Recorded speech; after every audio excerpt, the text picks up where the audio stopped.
It was a nice warm autumn day. Mr. Fox was doing his morning exercises, sit-ups, push-ups, and running on the jungle track. A very refreshing start to the day. But then, unexpectedly, fog started to form, stopping any plans to enjoy the beautiful weather. Why is there fog covering the whole jungle? This is really strange. It's been happening a lot lately. I really hope everyone's all right. I should head home now. Oh, I think I should probably stay home today. I don't have my morning newspaper yet. And how would I? It's impossible to see. Aha! Wait a minute. I'll try calling Mr. Falcon. He'll definitely tell me what's going on.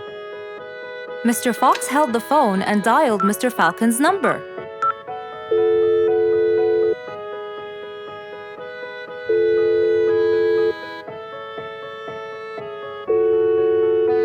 Oddly enough, there was no answer.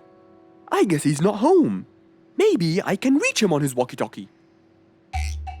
As Mr. Fox went to look for his walkie-talkie, he heard a loud knock on the door. Huh? I thought everyone stayed home in this weather. Who could it be? Puzzled, Mr. Fox went to open the door. He was taken by surprise. It was Jack the horse. He stood there holding a briefcase and looking smart. Jack was a very busy business horse. He was always rushing to keep a tight schedule.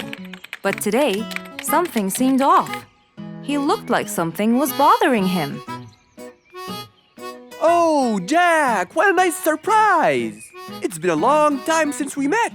How have you been? Come in. Thank you, Mr. Fox. But I don't want to waste any more time. I'm on a very tight schedule. Of course. Can I bring you... I don't have time. I just needed to talk to you urgently, Mr. Fox. Have a seat, please. And as you know, time is money. Wait. Hold on. First, tell me how you managed to get here in this bad weather. There's no time. I'm so busy, and I need your help with something important. All right, tell me what's the matter. Well, it all started last week. After long and weary negotiations, I won a bid for a gold mine located in the eastern part. Long story short, a gold mine obviously contains gold. But no matter how hard I looked, I found nothing but dirt. I was really frustrated. I was disappointed, and I knew that buying the mine was a mistake. What do you think, Mr. Fox? That's really strange. That mine is widely famous for its gold. I have an idea. We go there now and see what we can do. But wait here for a second. I need to bring something that will help us. Are you sure you don't want to drink anything? Yes, thank you, Mr. Fox. But please, hurry up. You know that time is money, and I can't waste any more time. I get it. Just give me 2 minutes. Too much, Mr. Fox. So, Mr. Fox went to his room to change his clothes, trying to be quick. Then, he went to his workshop. He looked everywhere for his metal detector. When he found it, he took it and went back to his house, where Jack was standing there looking at his watch, with that usual impatient look on his face. Mr. Fox, why are you late? I have a really important meeting tonight at 8, you know. We're making a deal, and I don't want to waste any more time. You know that time is money. Time is money. I know that, Jack. But now we're wasting more time, aren't we? Right. Let's take my car, Mr. Fox. Okay. The fog had gradually started to clear away, and the vision became clearer and clearer. But as Mr. Fox was about to get in the car, something happened. What's that? What's going on? What happened? That's what we'll find out in the next episode.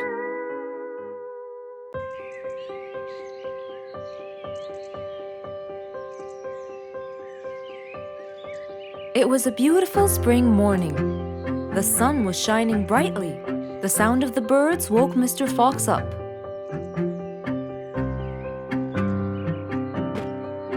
He changed his shirt, put on his tie, and his vest. Then, he drank his tea. It was delicious. After reading a shop manager ad, he got into his car and drove off.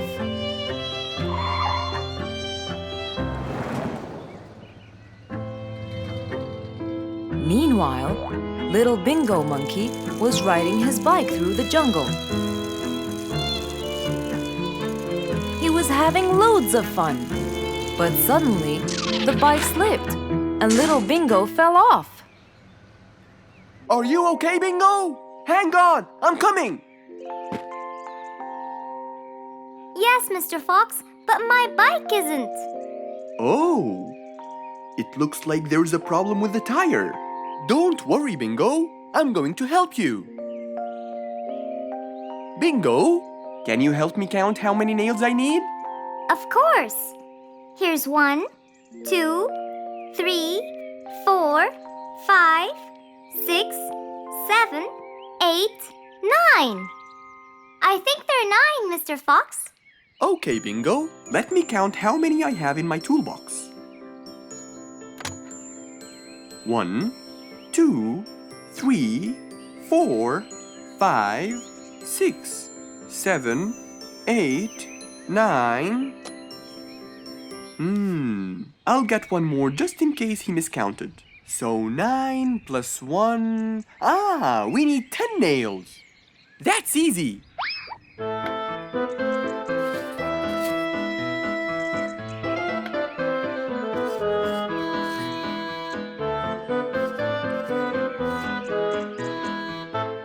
Okay, Bingo. It's all done. Thank you so much, Mr. Fox. You've helped me a lot. Come on, give it a go. So once again, little Bingo rode along happily.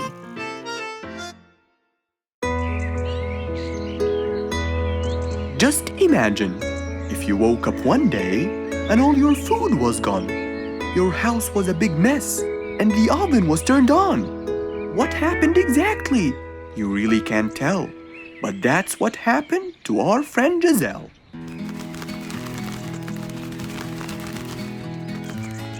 It was a lovely morning, just like all others. But when Giselle arrived, she was burdened with troubles.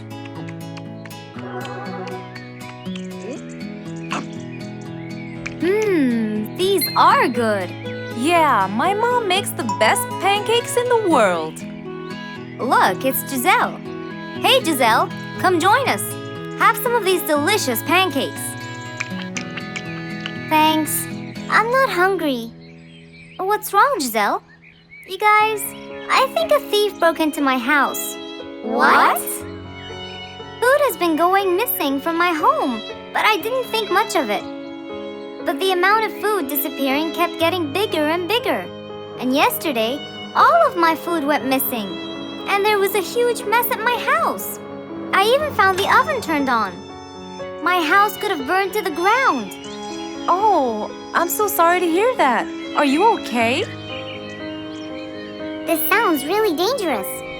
What if this happens to my house next? Calm down. Whatever it is, I'm sure we can deal with it. Giselle, let's go to your house and check it out.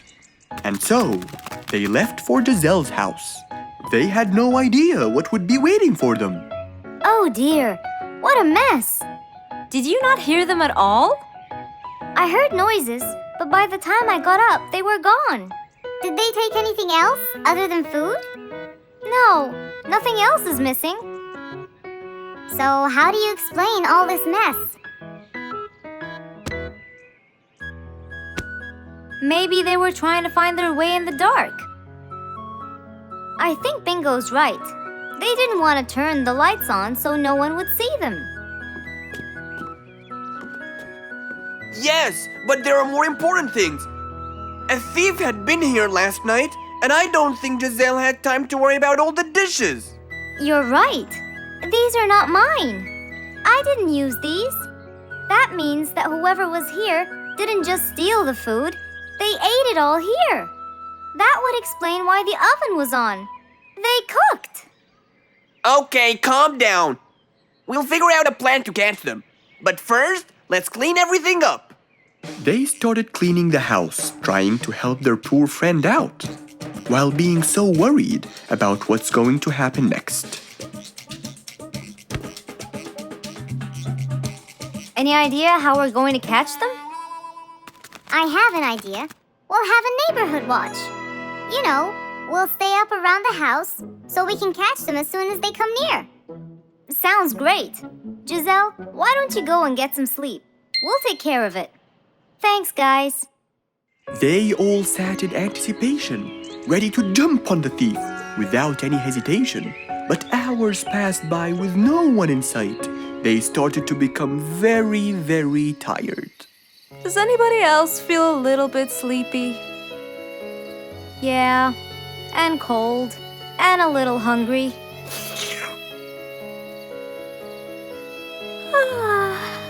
Parrot, do you see anyone from up there? No, no one's around. Guys, you can go home. I'll stay here for the rest of the night. I'm not tired.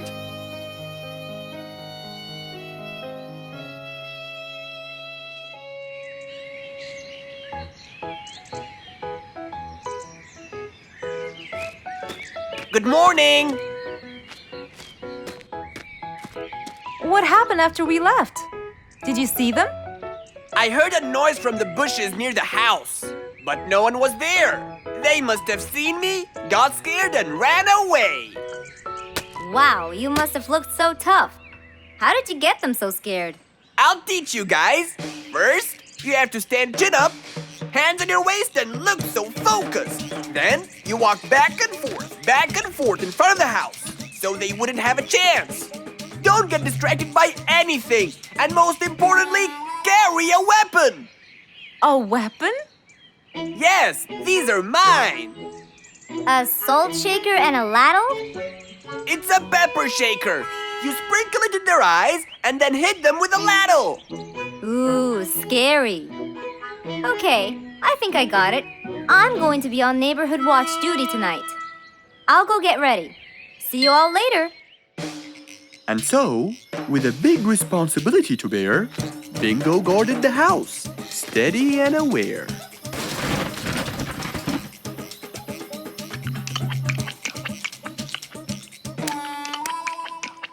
Zebra, what are you doing?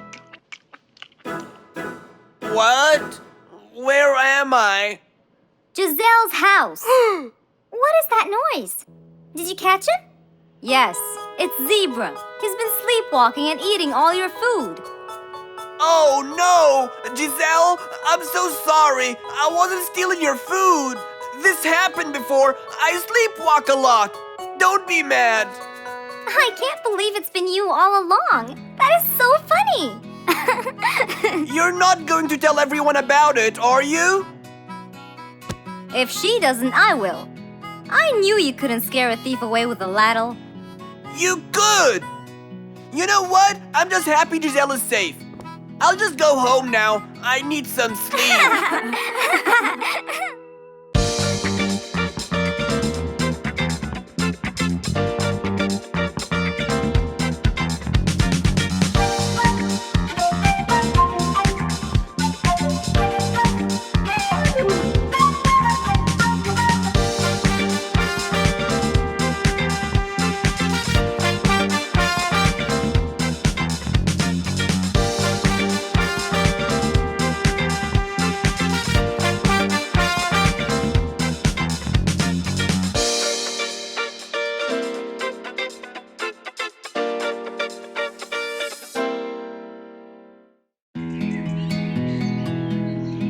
It was a beautiful morning. The sun was shining brightly over the jungle. And seeing how nice the weather was, Mr. Fox decided to go for a walk.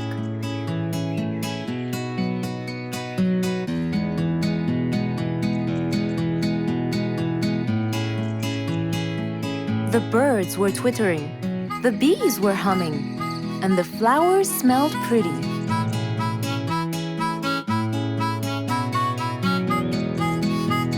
As Mr. Fox was passing by Bingo's house, he saw him doing something really strange.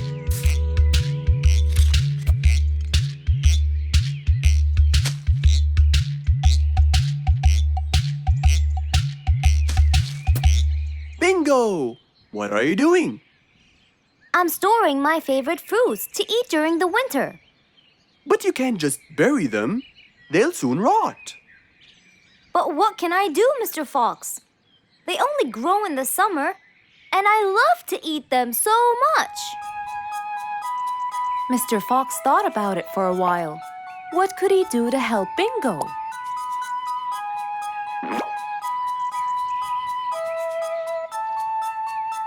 Don't worry, Bingo. I think I have an idea. Really? What is it? You'll have to wait and see. I'll just run to my workshop, and I'll be back before you know it. Okay. Mr. Fox went back to his workshop and gave it some thought.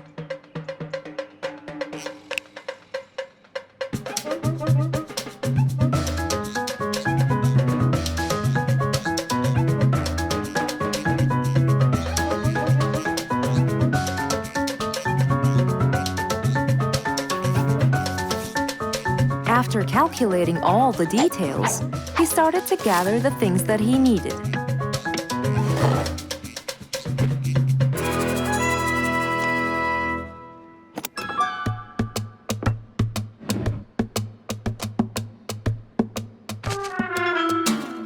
Then he took his toolbox and his car keys, and of course, the glass plates. He put them all in his car and was on his way.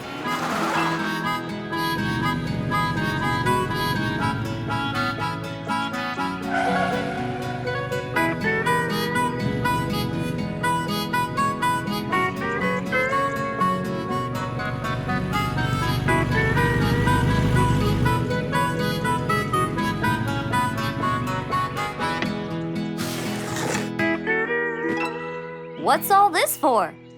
It's a surprise. I can't wait!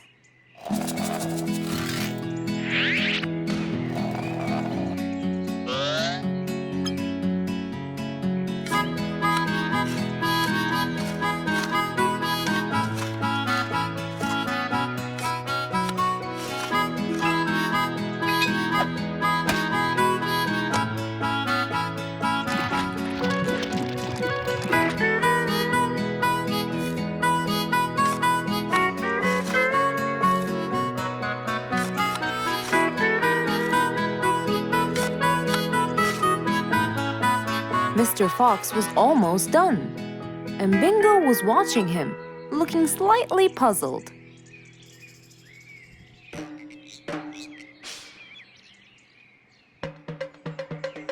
Here you go. You'll never miss pineapples again. So I can store them in here? No. You'll grow them in there. This is called a greenhouse. But it's not green, it's transparent. No. It's called green because we can grow green plants and fruits inside it whenever we want. Oh, so now I can have pineapples whenever I want? Yup. Anytime you want. Awesome! Thank you, Mr. Fox. Glad I could help. Here, this is for you, Mr. Fox. It's the best one I've got. Oh, that's very nice of you, Bingo. I love pineapples. Now you and I can eat them anytime we want. After helping out his friend, Mr. Fox went back to enjoy the rest of his day.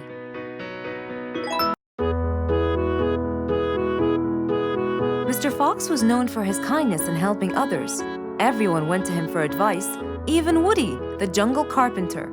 After being assigned the task of building a really big ship, he went to Mr. Fox, seeking his wisdom. Mr. Fox listened carefully to what Woody had to say, and in turn, promised to help him. He started a research on shipbuilding, and after hours and hours of hard work, he finally got it. Yes! I've got it! But there is something I need to check first. Mr. Fox went for a walk in the jungle, looking carefully at every tree on his path. Then he stopped in front of one and said, Yes! That's the one! Immediately, Mr. Fox took a paint bucket. He wanted to mark the tree, so he wouldn't forget which one it was. After that, he got into his car and drove off.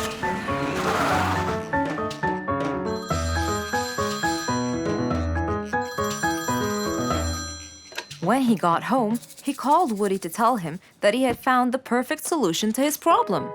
It only took a few minutes before...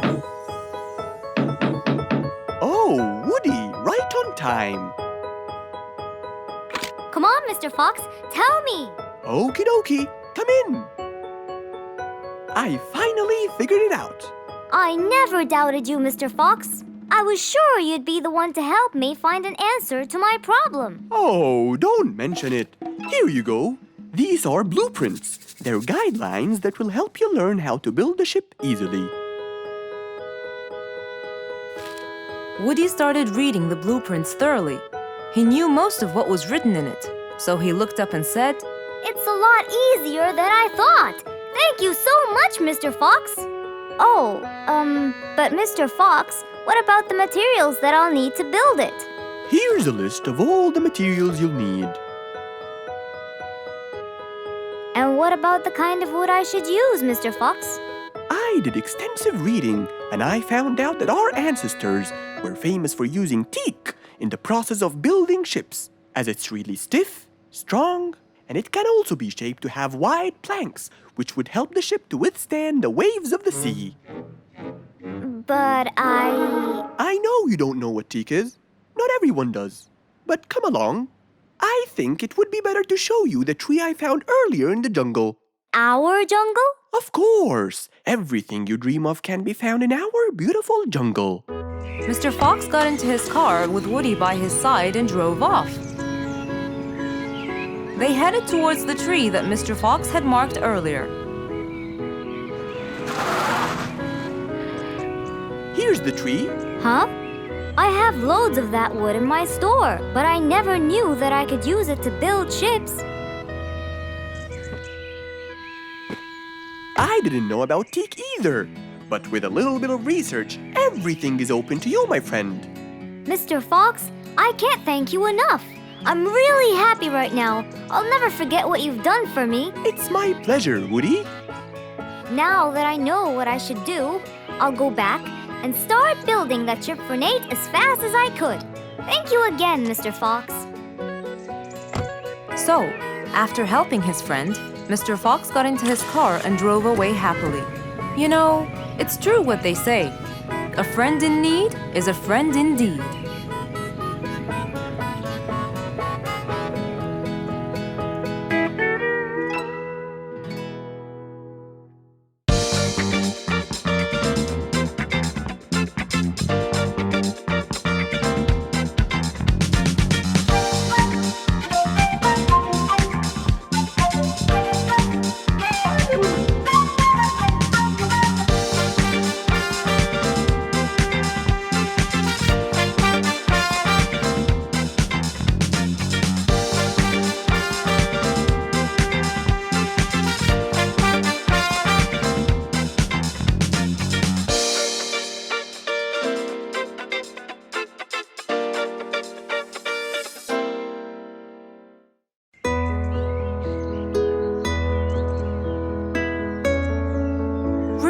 Sad and looks really down. On his face, there was a frown. He had a cake, but he didn't care. And although it was his birthday, he said, Life's not fair. Thank you, Mom. You're welcome, sweetie. Are you okay? Yeah, I'm fine.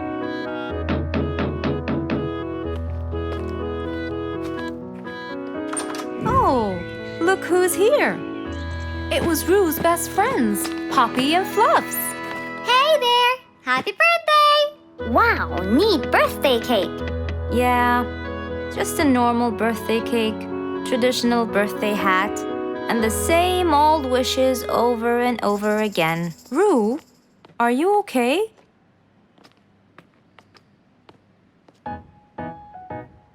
Bad timing, huh? He looks sad.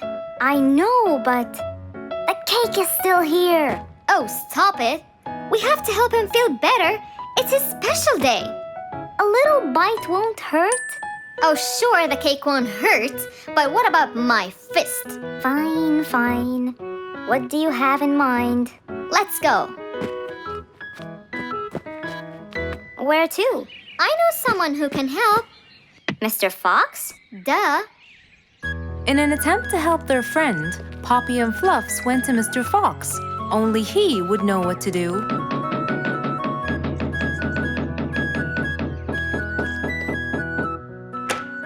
Hey, Carrots. Do you have any lemonade, Mr. Fox? I stopped apologizing for his behavior long ago. You know, Fluffs, he's just Fluffs. It's okay. Come in. Are you sure it's all right? Positive. It's always the right time. It's Rue's birthday, and he's pouting. He's bored with the same birthday routine every year. So we want to make him something different this year. Can you help us? Yeah.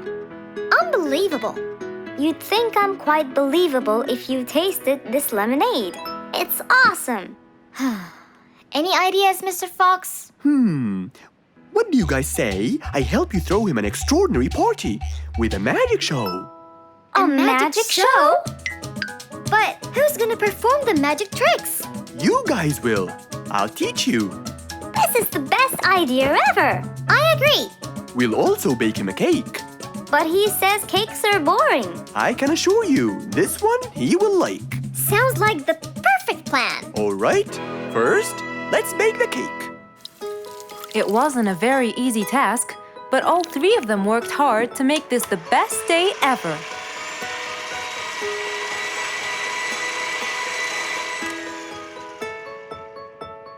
This is the coolest birthday cake ever. Now for the magic tricks. We need a bottle of water left in the freezer for around 2 hours and a plate full of ice. We'll also need some food coloring and soda. I'll get the color blue. I'll get the green and the yellow. And I think I'll get the red. We are all set now, I think. Not yet. What else do we need? Invisible ink. Huh? Fluffs and I will pour it over everything, including ourselves. And you, Pops, will give Roo this magic glitter. When he sprinkles it, everything will become visible. Cool. Let's go.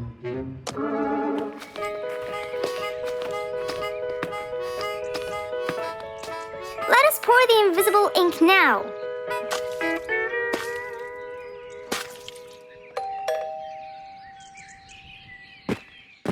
Hey, Roo! Hey, What are you doing? just sitting here, bored. Well, not for long. Yeah, right. Well, think again. Happy birthday. What's this? You have to sprinkle it around to find out. Where? First, on the table. Wow! How did you do that? It's a donut cake! Now try sprinkling all around.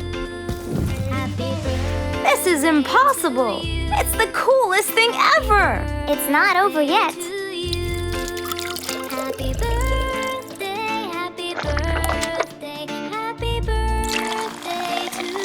I can't believe you guys did all this for me! All thanks to Mr. Fox. He was a great help. I can't believe you guys! Thanks! That's what friends are for. Mom, come and see! What wonderful friends you have, Roo! Yeah, I think so too. Because of his friends, Roo's birthday was extra nice. One celebration was not enough, so they celebrated twice.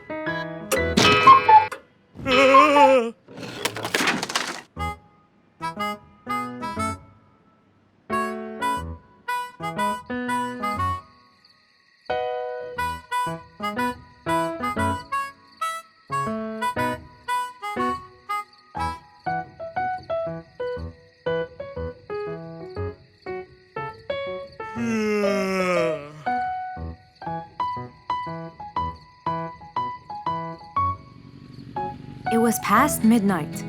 Mr. Sleeperson Koala was on his way home from work. The streets were empty and quiet. He was falling asleep. He tried really hard to keep his eyes open, when suddenly the car stopped for no reason. And Mr. Sleeperson didn't wake up, as if it was the hibernation season.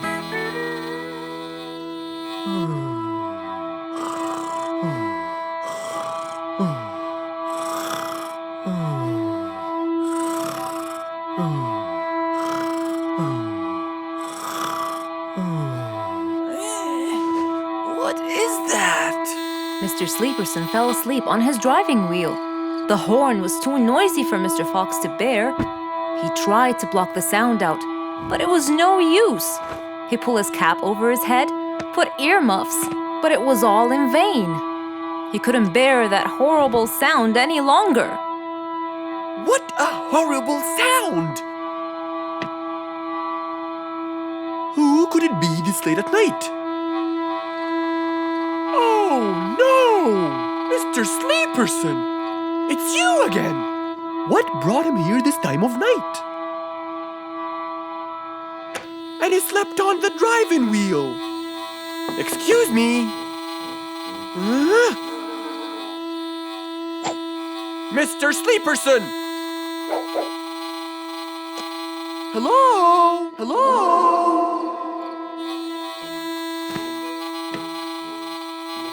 Oh, that's enough! What? Where? What time is it? It's 2 in the morning. And you fell asleep on your driving wheel in front of my house. Oh, Mr. Fox. Hello. Oh my, it's 2 a.m. Oh, you noticed? So how can I help you, Mr. Fox? Help me? Help me? You're the one in front of my house. What am I doing here? I don't know. You tell me. I was fast asleep when I woke up to that horrible sound of your noisy horn. Oops. Sorry. I must have fallen asleep while I was driving again. My bad. Never mind that. Could you please drive all the way to your own house without falling asleep or bumping your head against the horn? Oh, sure, Mr. Fox. Have a good night. Good night. But as Mr. Sleeperson tried to start the car, it wouldn't start. Huh? Oh, man! Oh, Mr. Fox. Wait. Help! Now what? The car won't start. Is that so? Can you check it for me, please? Of course! Mr. Fox walked back to the car and started to check it out.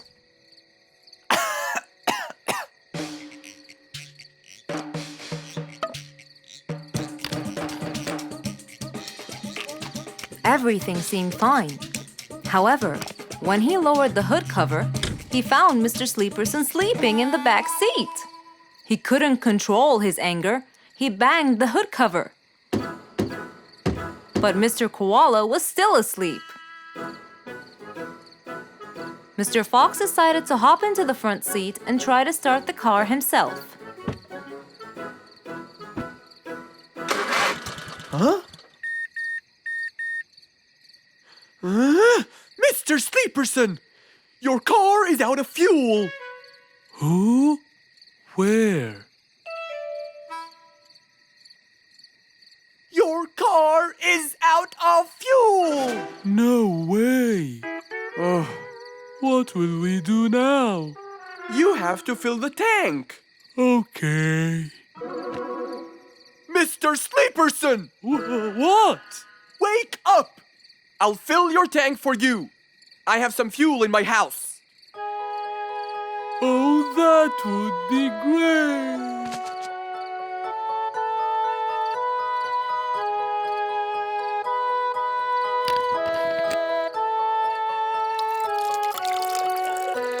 Mr. Sleeperson, it's all done. You can go home now. Oh, thank you. Thank you so much. You're welcome.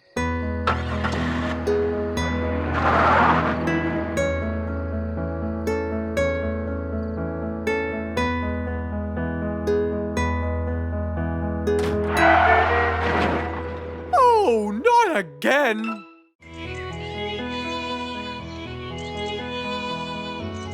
It was a very fine day, in the beautiful month of May. Mr. Fox decided to go for a walk. So, without further delay, he was on his way.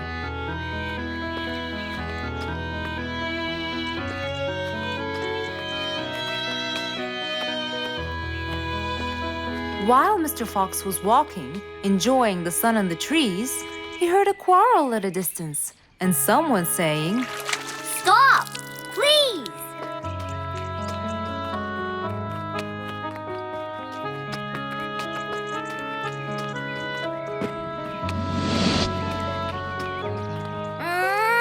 What? Can't a monkey enjoy a spring nap in peace? Nap somewhere else. I don't care. Excuse me? You splash somewhere else. You've got the whole ocean. That's more than enough room. What's going on here? I like it here, and I'm going to stay. You stink! Bingo? Bite me. Bubbles?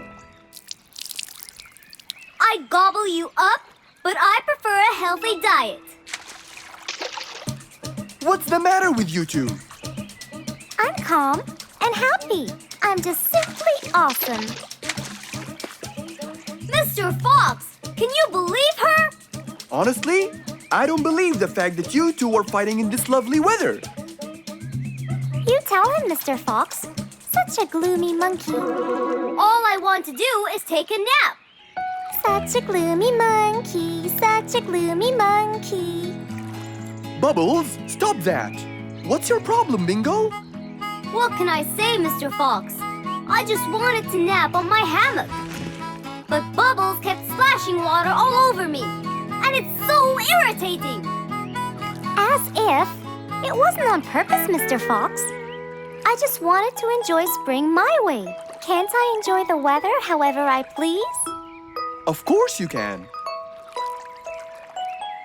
But Mr. Fox! And you too should enjoy your spring nap as well, Bingo. Finally! That's right. Go enjoy your spring sleepiness some other place. Say what now? You know what? I've got the perfect solution to your problem. Really? Yes, and it's very simple. What is it, Mr. Fox? Wait here for a second. Don't splash water for a short while, okay? Fine.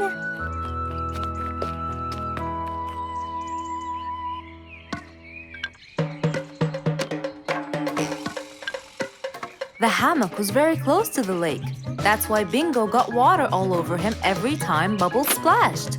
But Mr. Fox wasn't gonna let them fight. He had the perfect solution for both their plights. What are you doing, Mr. Fox? Wait and see for yourself.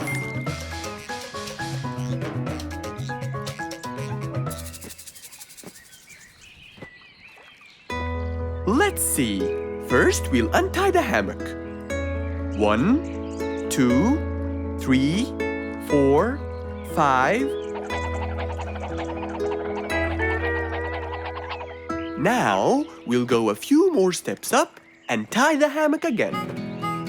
Here's good. There you go. Try it now, Bingo.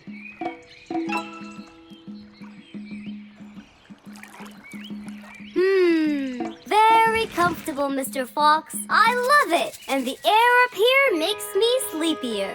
Bubbles, give me your biggest splash.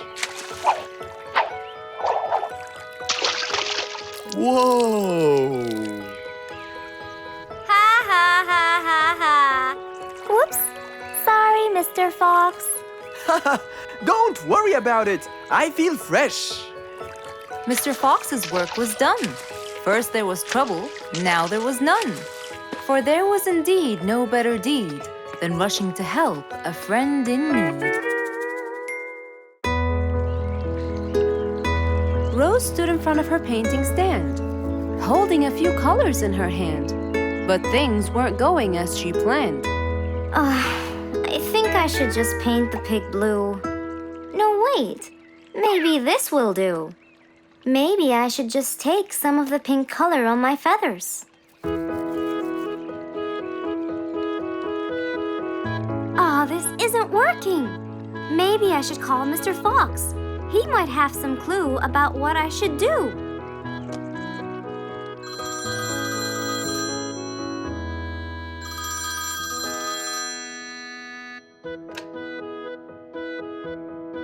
Hello? Hello, Mr. Fox. It's me, Rose. Oh, hello, Rose. How are you? I'm fine, Mr. Fox, but I do need your help with something. Do you think you could come and meet me? I'm at my usual painting place. Sure, I'll be right there. So, without a moment to lose, Mr. Fox got ready, got into his car, and drove off to where Rose was painting.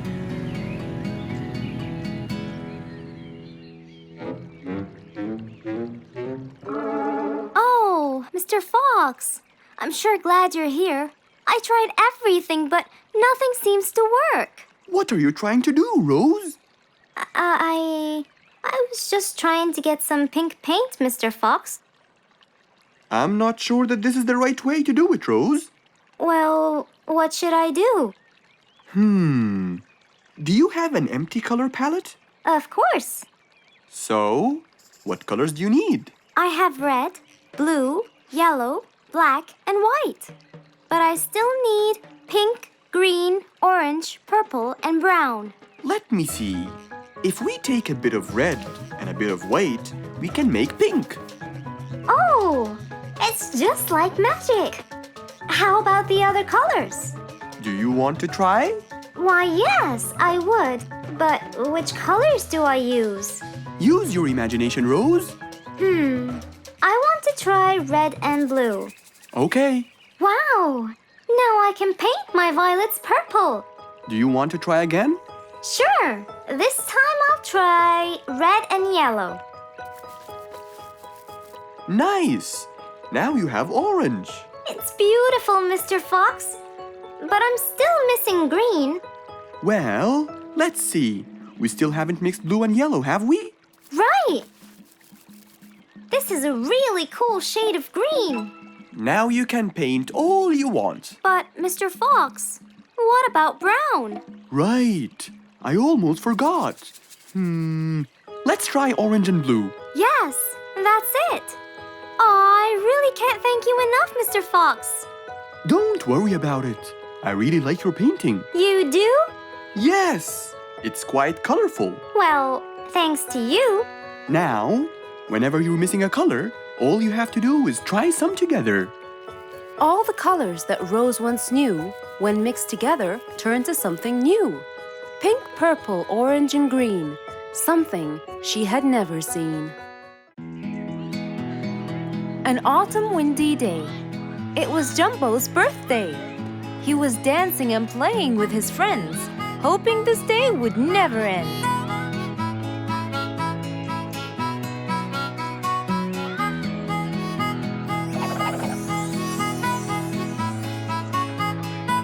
Everyone ran to hide all the same, but Jumbo slipped and fell. And that was the end of the game. All the animals heard the fall, but Mommy Jumbo ran before them all. Jumbo!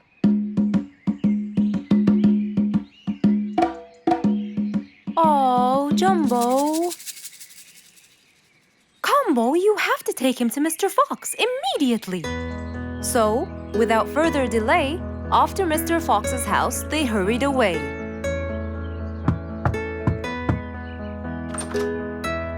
Hey, Mrs. Combo, what's wrong? Help me, Mr. Fox. Jumbo is ill. Oh, please come in.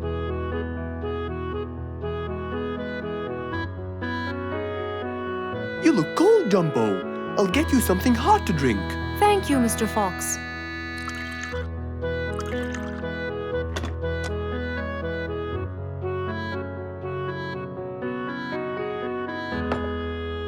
We were celebrating Jumbo's birthday. Oh, happy birthday, Jumbo. Thank you, Mr. Fox. But as he was playing with his friends, he slipped and fell into the pond. He started shivering and sneezing. I feared he might be sick, so I thought I should bring him to you, just in case. Well, why don't you lie down, Jumbo, and let's take your temperature. Open your mouth. Say ah. Ah. Fever, stuffy nose, red dots all over his trunk. It's definitely sniffles. Oh my, sniffles? Don't worry, Mrs. Combo. It's just a sniffles fever. It will go away. All you need, champ, is some rest and just one pill of antidote. And when you're better, you can go back to play with your friends. Thank you, Mr. Fox. After thanking Mr. Fox, Mrs. Combo took Jumbo back home to let him rest.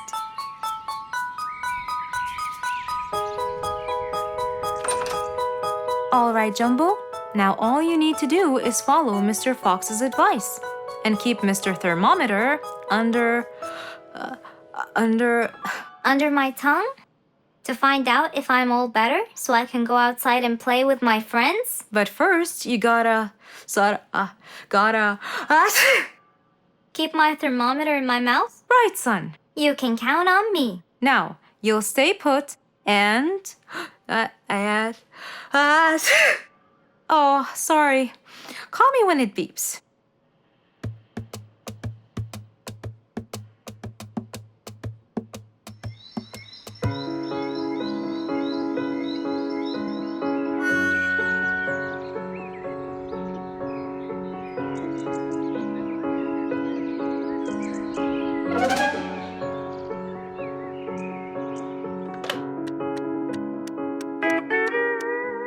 Hello, Frisky. How are you? Hi, Mr. Fox. Roo and I were playing and I'm about to win. Listen, Frisky. I'm going to visit Jumbo now and check on him. I'm sure he'd be really happy if you and Roo come with me. What do you think? Great idea, Mr. Fox. I want to check on him too. We'll meet you there. As agreed, Mr. Fox met Frisky and Roo at Jumbo's house. I'm coming.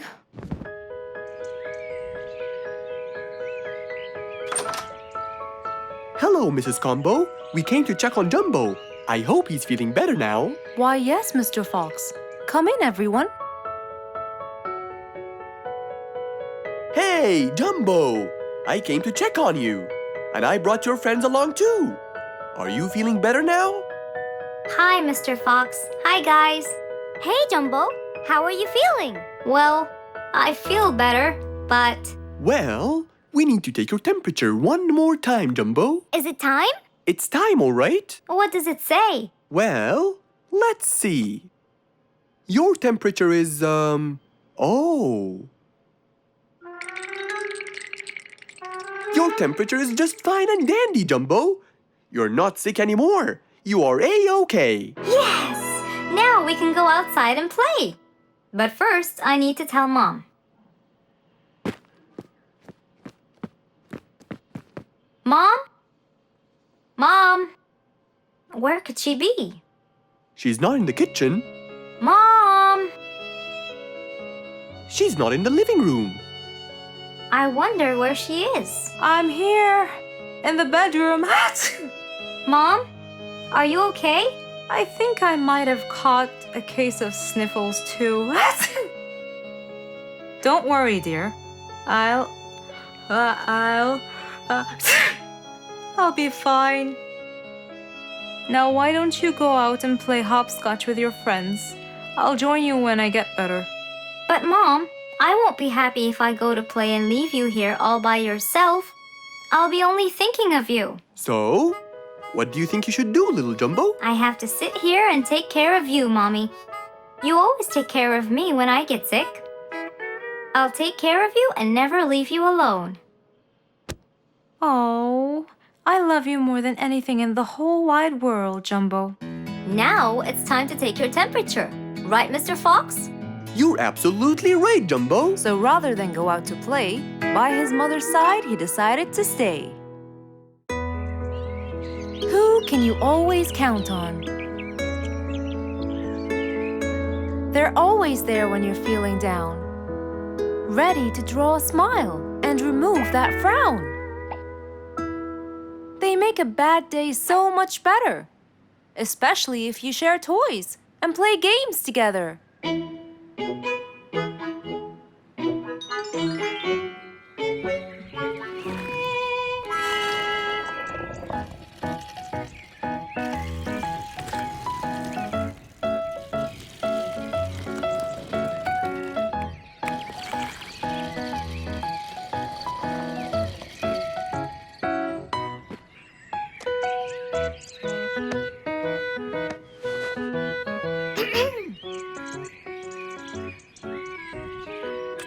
Officer Sherlock Fluffs?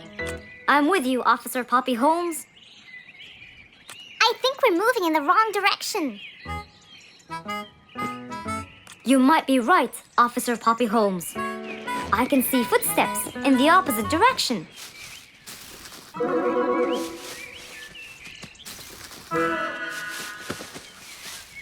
Officer Sherlock Fluffs. I think someone is after me. Run, officer! Run!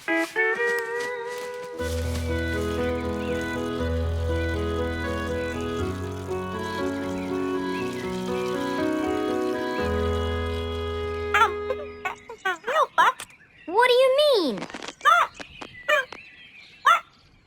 Poppy! Poppy! You there? Poppy! I can't believe we lost the connection. Poppy! Poppy, where are you? Filled with worry, Fluff searched and searched for Poppy, but he couldn't find her anywhere.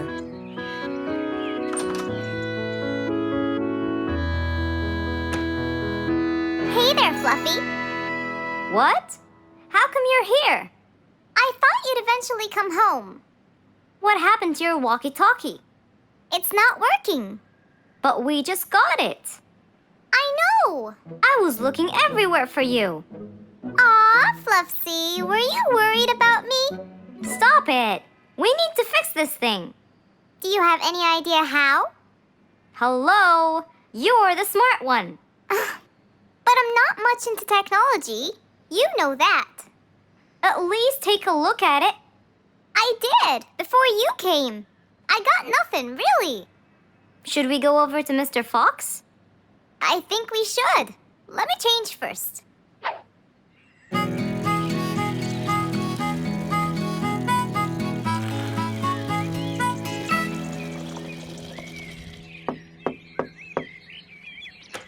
Hello?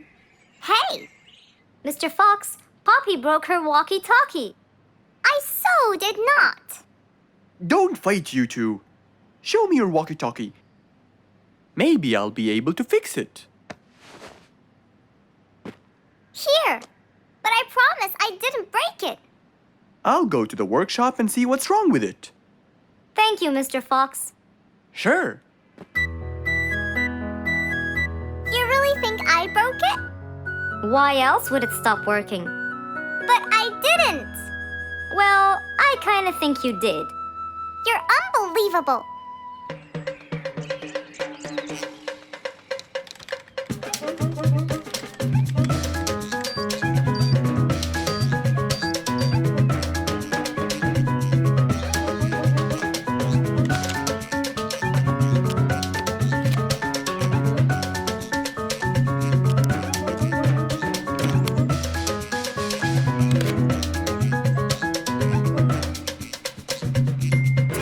It's working just fine. I told you. Well, it wasn't before. I tried it. I know it wasn't, but now it is. See, Poppy, you did break it. And Mr. Fox fixed it. It wasn't broken, Fluffs. It just ran out of batteries. I'm sorry, Pops. Never mind. I was worried about you, though. I know. I have a wonderful brother. Brothers and sisters may fight every now and then, but at the end of the day, they're still best friends.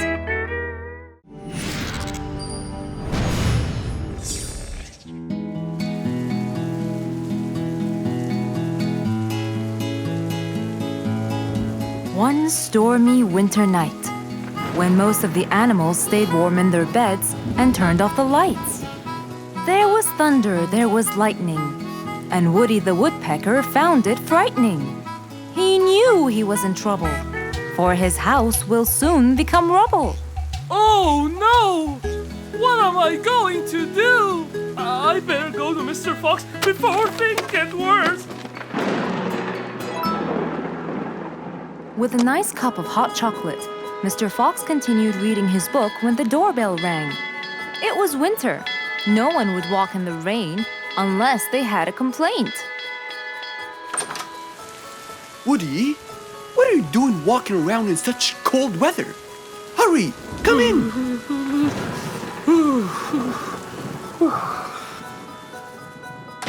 Mr. Fox, I know it's cold, and I'm sure my problems will make you feel bored, but I need your help. Of course. Don't worry. Have a seat, Woody, and I'll get you a hot drink. It must have been terrible to go out in that storm. Okay, thank you, Mr. Fox. So, what exactly is your problem?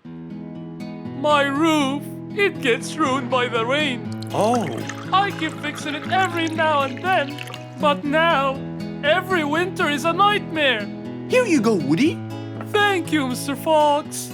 So tell me, what happened to your roof? The rain makes it damp. Sometimes I fear it gets too damp. It might fall. Oh, you're right. That's a serious problem. Well, will you help me? Mr. Fox knew he couldn't stop the rain, but he couldn't let Woody's efforts be in vain. There had to be another way. I have an idea. We need to guide the water off your roof. But how can we do that? Well, we need to visit the jungle shop. But first, we'll wait for the storm to pass.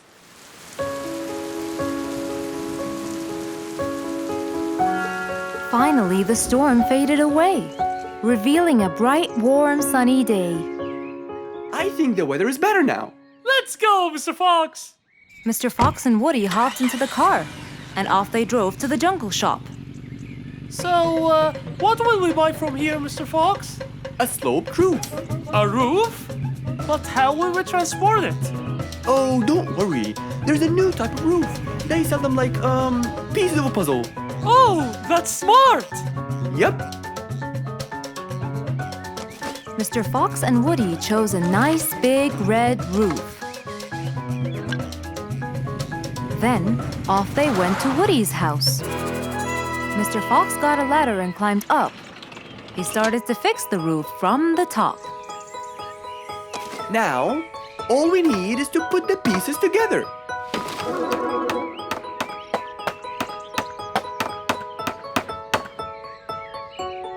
All done. I'm coming down. Wow, it looks great!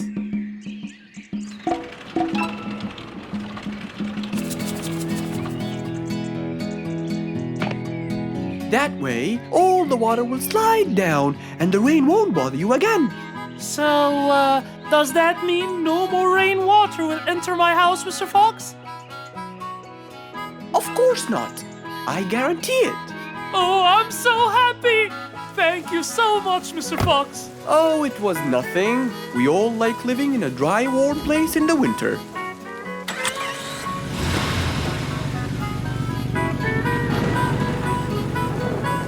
Woody thanked Mr. Fox, for now he could enjoy the warmth and comfort of his house.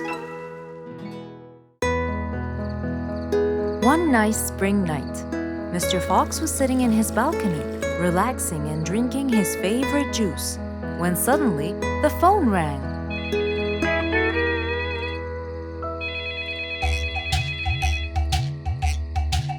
He wondered who would be calling him this time of night.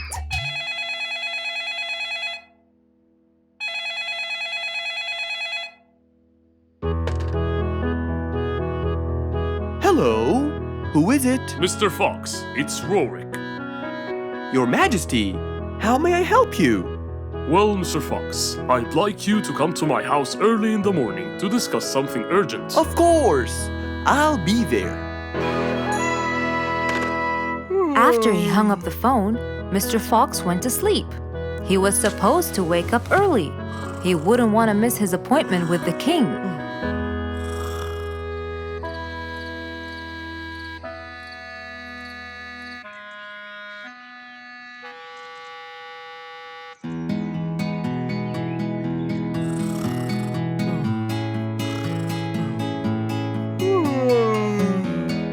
Early next morning, Mr. Fox woke up and went to wash his face.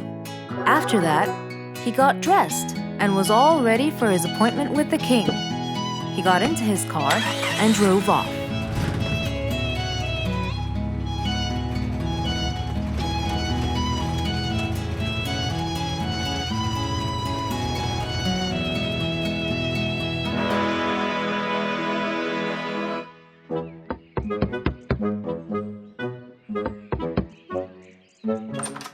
Hello, Mr. Fox. One moment, please. Your Majesty, Mr. Fox has just arrived. May he come in? Of course. Let him in.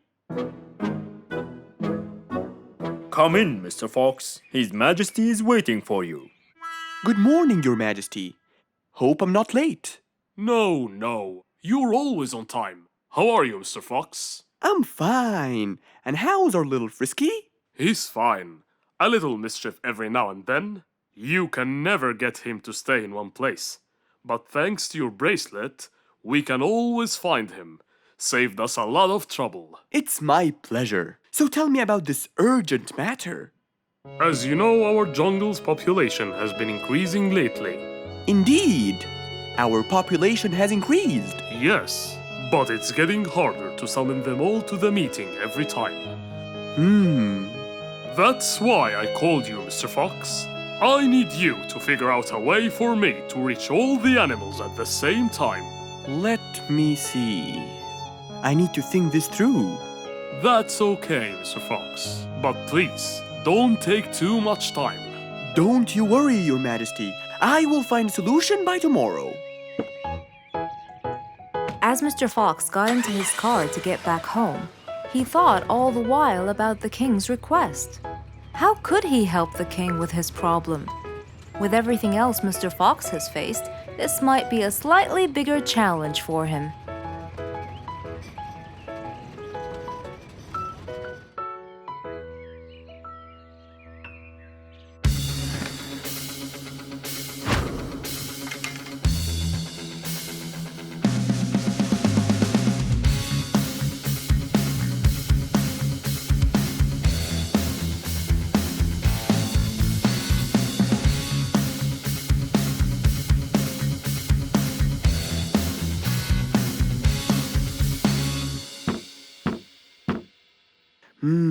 This is more challenging than I thought.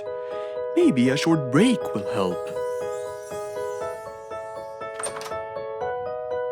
Mr. Fox went back to his house and sat on his sofa.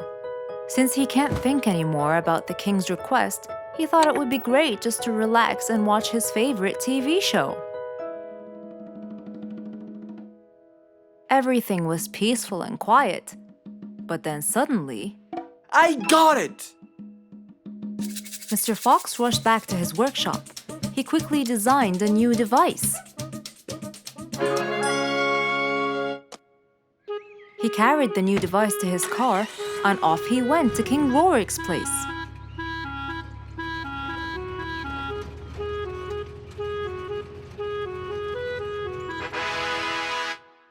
Mr. Fox, I thought you were coming tomorrow. Did you solve my problem? Yes, Your Majesty. This is a solution to your problem. That's great! But what's that, Mr. Fox? This is a megaphone. I made it specially for you. Every time you need to meet the animals, all you have to do is roar into it. Mr. Fox, you're a genius! But be careful. It's powerful. So make sure that no one is around you when you use it. Of course! I can't thank you enough, Mr. Fox. You're a great asset to all of us. It's my pleasure, Your Majesty.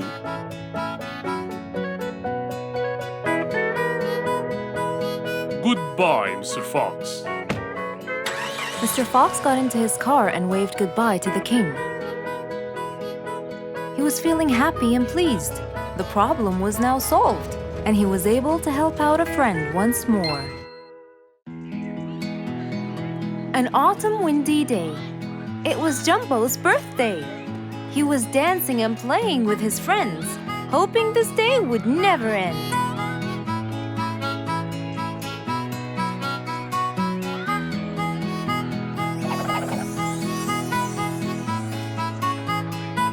Everyone ran to hide all the same, but Jumbo slipped and fell. And that was the end of the game. All the animals heard the fall, but Mommy Jumbo ran before them all. Jumbo!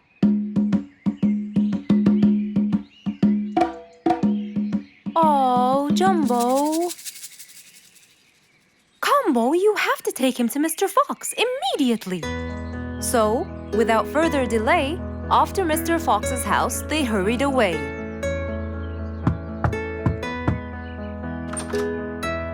Hey, Mrs. Combo, what's wrong? Help me, Mr. Fox. Jumbo is ill. Oh, please come in.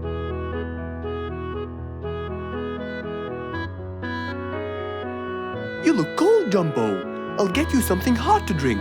Thank you, Mr. Fox.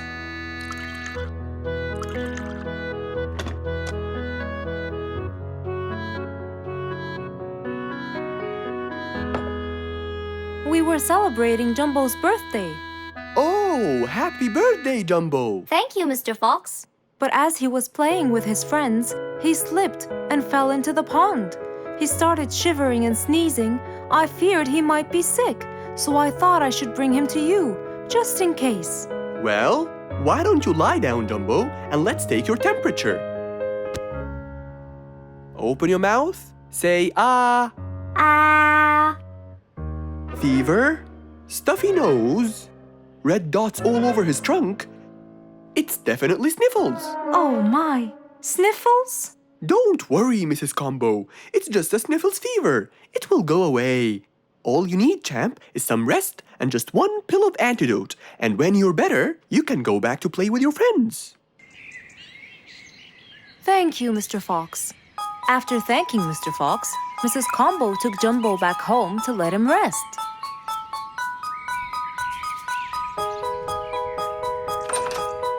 All right, Jumbo.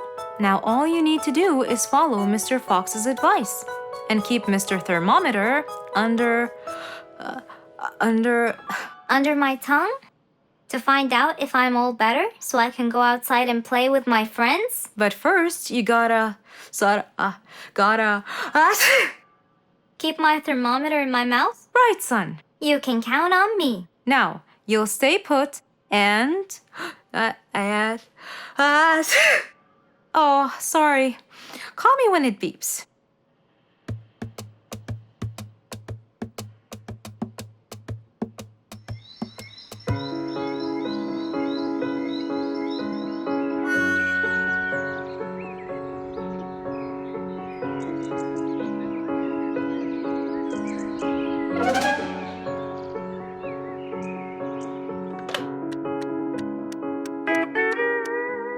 Hello, Frisky. How are you? Hi, Mr. Fox. Roo and I were playing and I'm about to win. Listen, Frisky. I'm going to visit Jumbo now and check on him. I'm sure he'd be really happy if you and Roo come with me. What do you think? Great idea, Mr. Fox. I want to check on him too. We'll meet you there. As agreed, Mr. Fox met Frisky and Roo at Jumbo's house. I'm coming.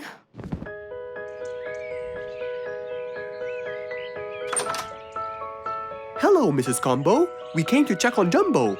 I hope he's feeling better now. Why, yes, Mr. Fox. Come in, everyone. Hey, Jumbo! I came to check on you. And I brought your friends along too. Are you feeling better now? Hi, Mr. Fox. Hi, guys. Hey, Jumbo. How are you feeling? Well, I feel better, but... Well, we need to take your temperature one more time, Jumbo. Is it time? It's time, all right? What does it say? Well, let's see. Your temperature is, oh. Your temperature is just fine and dandy, Jumbo. You're not sick anymore. You are A-okay. Yes! Now we can go outside and play. But first, I need to tell Mom. Mom? Mom? Where could she be? She's not in the kitchen. Mom! She's not in the living room. I wonder where she is. I'm here, in the bedroom. Mom? Are you okay? I think I might have caught a case of sniffles too. Don't worry, dear. I'll be fine. Now why don't you go out and play hopscotch with your friends? I'll join you when I get better. But Mom, I won't be happy if I go to play and leave you here all by yourself. I'll be only thinking of you. So, what do you think you should do, little Jumbo? I have to sit here and take care of you, Mommy.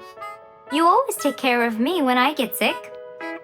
I'll take care of you and never leave you alone. Oh, I love you more than anything in the whole wide world, Jumbo. Now it's time to take your temperature. Right, Mr. Fox? You're absolutely right, Jumbo. So rather than go out to play, by his mother's side, he decided to stay.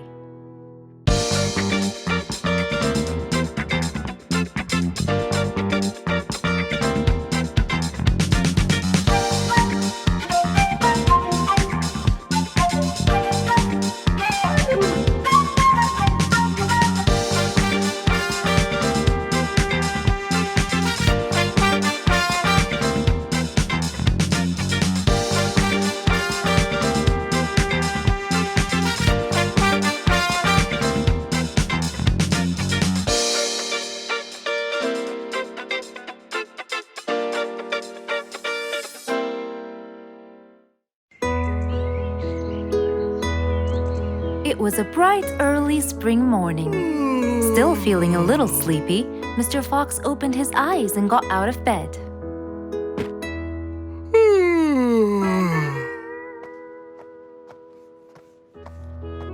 Since the weather was beautiful outside and awfully tempting, Mr. Fox decided to go for a walk in the jungle.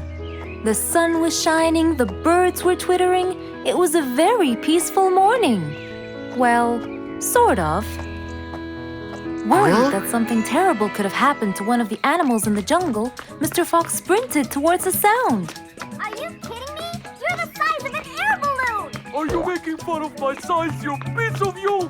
What? Take that back now, you... No! I'll never take it back! This was all your fault! No, it wasn't! It was yours! No! It's always your fault! Now, calm down. Oh, Mr. Fox, I'm so glad you passed by. You're the only one that could solve my problem. Solve your problem? No, Mr. Fox will solve our problem. No way! What you did was a total crime. So not true. You're the one who started it all and injured me, you big There, calm down. And just tell me what happened. He woke me up! Slow down, one at a time. Mr. Panda, you go first. Thank you. Now, I was walking heading to my house when I realized that for me to get there, it will take me 12 minutes. And I was so tired and sleepy. So I thought about it, and I realized I should just lay here for a while and take a short nap. And just as I was starting to get comfortable, I found little chicklets screaming with the highest pitch into my ears, Mr. Fox. My ears! Can you believe that? Well, that's not a very nice thing to do, little chicklets. Why did you do that? But I didn't, Mr. Fox. And how is that? I was heading to my favorite lake, and I was walking just right behind Mr. Wicks, when all of a sudden, out of nowhere, he decided to lay down and fell to the ground and squeezed my beautiful wing. And if it wasn't for my high-pitched voice, I would have been dead by now. Well, that was pretty dangerous, Mr. Wicks. What should I do, Mr. Fox? I was really tired and I needed my nap. So I took it. What should a panda do to take his nap? Can't you just wait till you reach your own house? Or at least look behind you before you decide to fall down. My house is 12 minutes away, and all the walking had already stolen away all my energy. I had to take a nap to recharge. I can't keep on walking forever. Then look behind you or sleep next to a tree or something. Why don't you watch where you're stepping? It was a very troubling matter indeed. The little chick almost got crushed. But Mr. Wicks didn't mean it. He was just so tired that he fell asleep. Right? Mr. Wicks, answer me. Did you intend to squeeze little chicklet's wings? Of course I didn't. Were you aware that you were going to take a nap in the middle of the road? Actually, I vividly remember. I walked to the tree side first, but when I woke up, I found myself in the middle of the road. How many naps do you need per day? From 5 to 7, I would say. Did you take a nap before you decided to head home? Of course. Do you usually nap in between? Not always, but today I went so far from my house. I tried to hurry to nap at home, but you know, I'm too slow. Say no more. I now know the answer. Really? Yes. Worry no more, little chicklets. From now on, Mr. Wicks will always nap at his own house. Just a second. Aha! There it is! Is that what they call caffeine? My, I didn't think it was that huge. No. It's something even better. Better than caffeine? And chocolates too.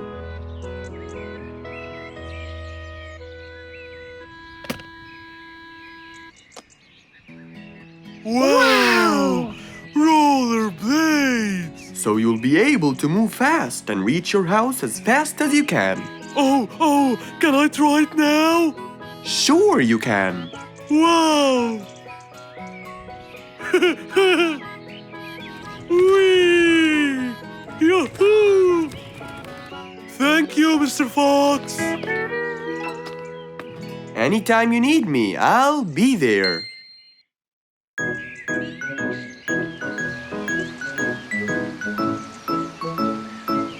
It was a beautiful Saturday morning. Since the sun was shining and the weather was nice, Mr. Fox thought it was perfect for morning exercise.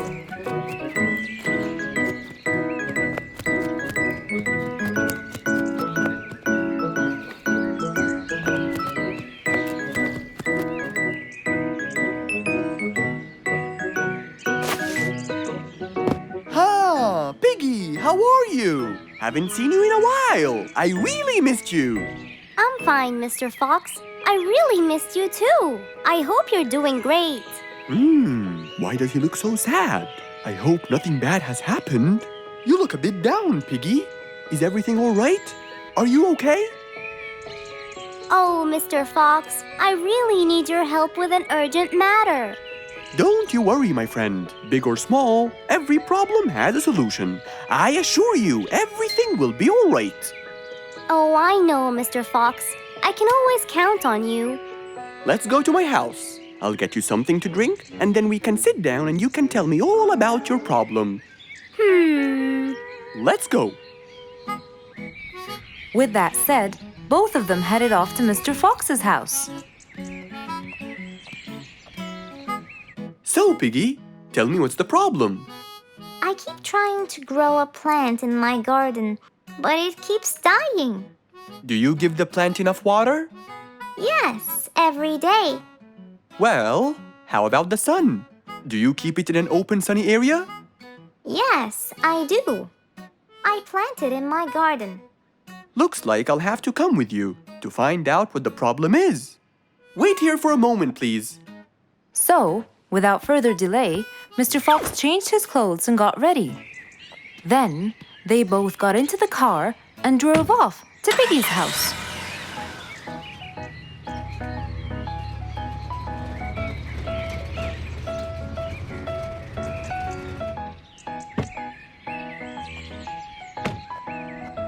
Mr. Fox. These are the plants I told you about.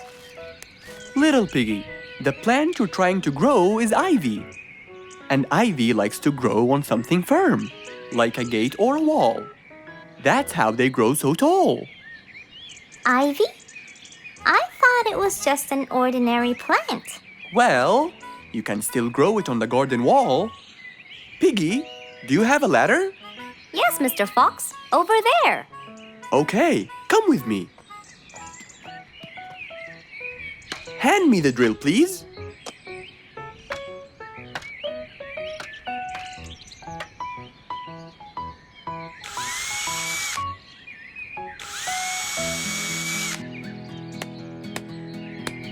After drilling the holes and hammering the nails, Mr. Fox hung the ivy plant all across the wall.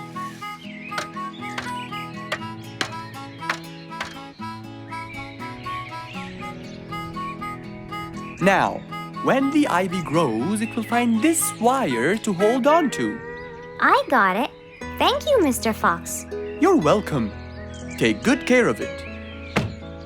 After saving the plant and helping his friend, Mr. Fox took off. And that, my friends, was the end.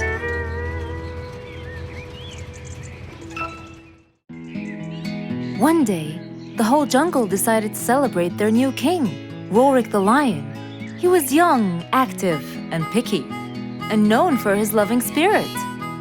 After his coronation, King Rorik moved to his new mansion and started to check it out.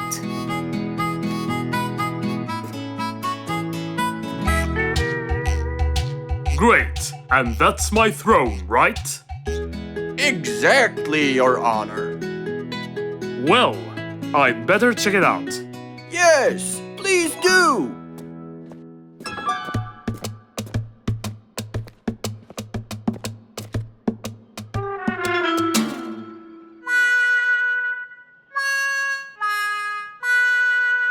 Ah, timber! That's too uncomfortable. But Your Honor, it was made especially for you. Not good enough.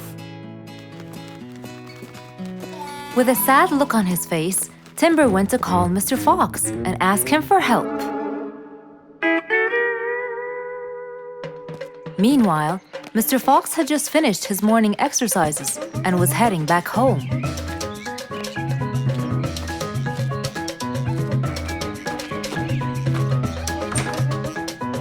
After a cold shower, he changed his clothes and had some tea.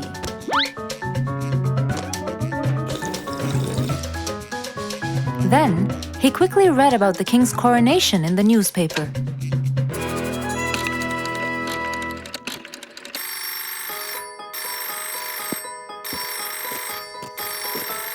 Hello?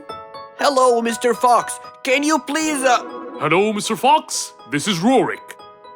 Oh, hello, Your Highness. How may I help you? I need you to come immediately.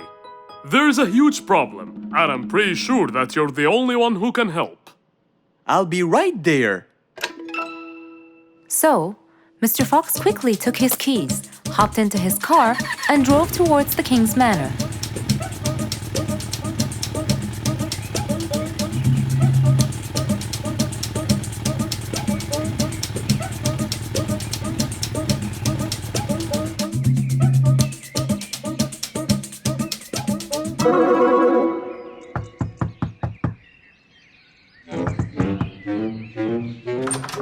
hello, Mr. Fox?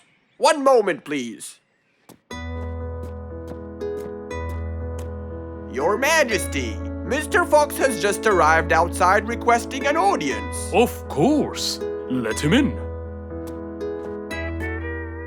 Come in, Mr. Fox. His Majesty is waiting for you. Good morning, Your Highness. What seems to be the problem? Oh, Mr. Fox. Good, you came quickly. Always at your service.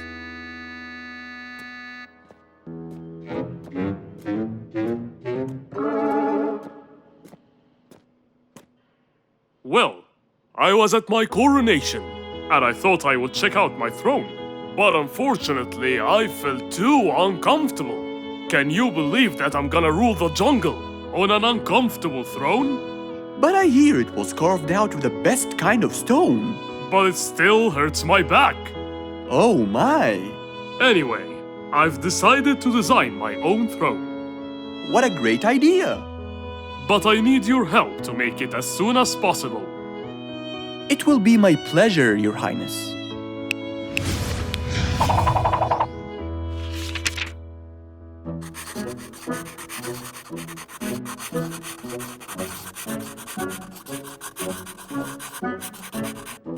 Mr. Fox designed a new throne for the king, but the king didn't seem to like it.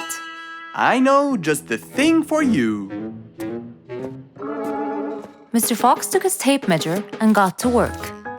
He took measurements and made estimations.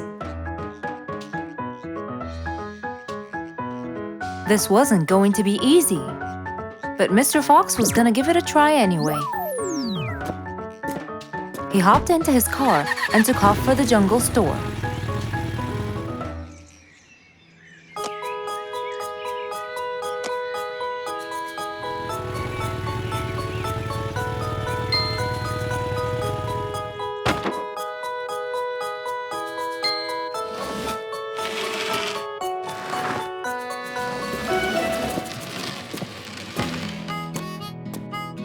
All done. Can you please try it now? Wow! That's exactly what I wanted. Glad you liked it, Your Highness.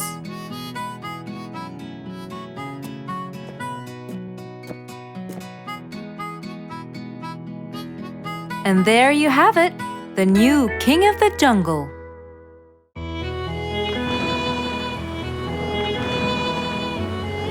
One day, the mighty eagle flew to his nest. All he wanted to do was rest. He felt bitter, he felt cold. He was really getting old.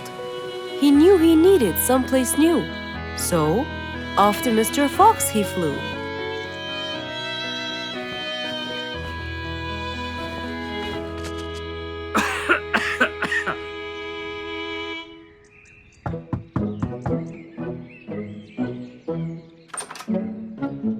Oh, hello, Mr. Eagle. You look so tired. Please, come in. Thank you, Mr. Fox.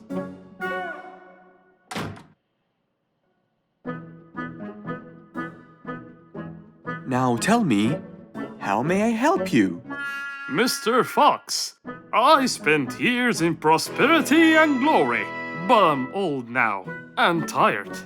I can't live out there alone in that cold weather. Where do you live, Mr. Eagle? By the mountain top. I see. The wind is strong there. I bet you catch a flu every now and then. Well, I didn't used to, but that's all in the past. Now I'm old and weary. I'm not what I used to be. Plus I get so lonely up there. There is no one around to talk to, and no one to help me get better if I get sick. Why don't you come and live with us in the jungle? I looked around, but I couldn't find the right place for my huge nest. I'm too old to build a new one, and I can't really stay in someone's home. Mr. Fox kept thinking for a while. What could he do to help his dear old friend?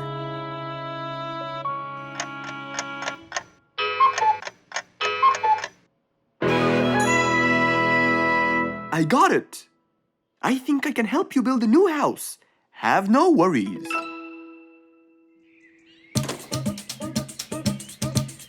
Mr. Fox quickly grabbed his toolbox and hopped into his car. He drove through the jungle while Mr. Eagle flew above him. He stopped in front of a tree that looked both old and firm, right in the middle of the jungle. Lots of animals and birds lived around here. What a beautiful place, Mr. Fox. Wait till you see what I have in mind for you. Mr. Fox started to work. He put a ladder against the tree and counted the steps up. 1, 2, 3, 4, 5, 6, 7, 8, 9, and 10. When he reached the tree branches, he opened his toolbox and took out some wooden plates. Then he started putting them together. All I need now is some nails to make sure everything would be A-OK.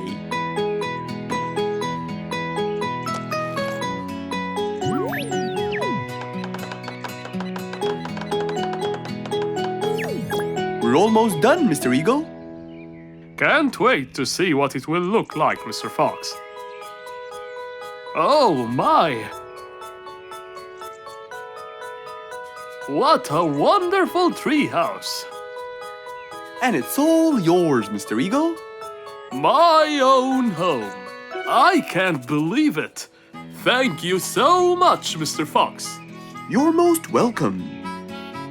As Mr. Eagle got inside his new house and closed the door, he felt a happiness like never before.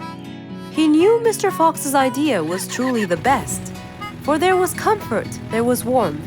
He felt really blessed.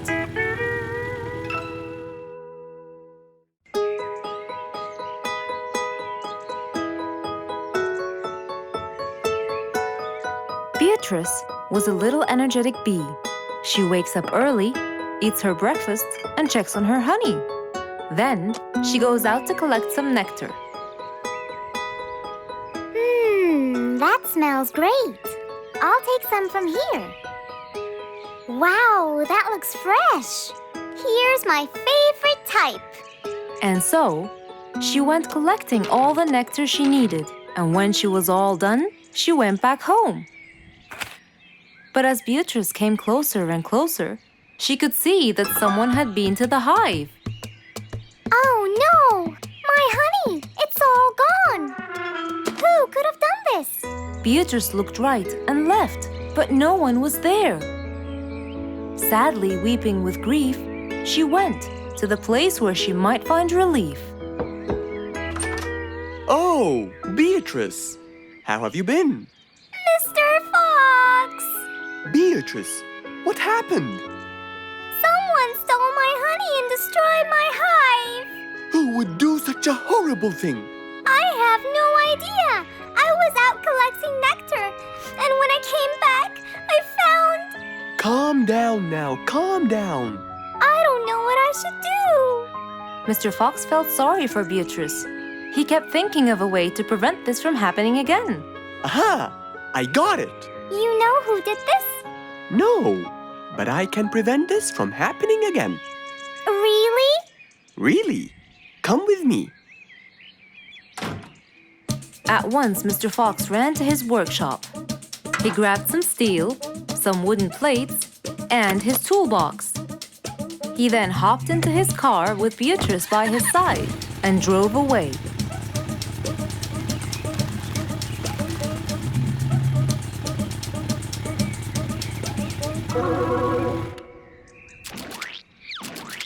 Oh, See?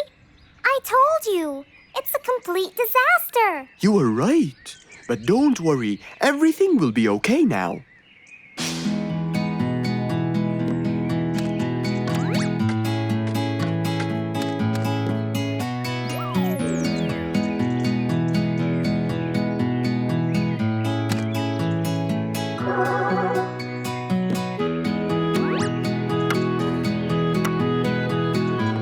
Mr. Fox started to work. He got the wooden plates and built a box out of them, which he put on the tree branch. Then, he surrounded the box with steel. He made sure the nails went in properly and made a door for little Beatrice. Now, all done. Wow, it's amazing. Thank you, Mr. Fox. There, take this too. And what's this? This is the key to your hive, so no one would enter without your permission. Really? Oh, I can't thank you enough. Don't worry about it, Beatrice.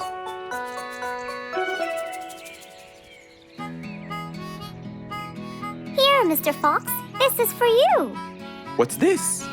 It's one of my delicious honey jars. It's the best kind I've got. Oh, you didn't have to. Well, thank you, Beatrice. And as Mr. Fox drove away, he thought that this was the perfect end to the day.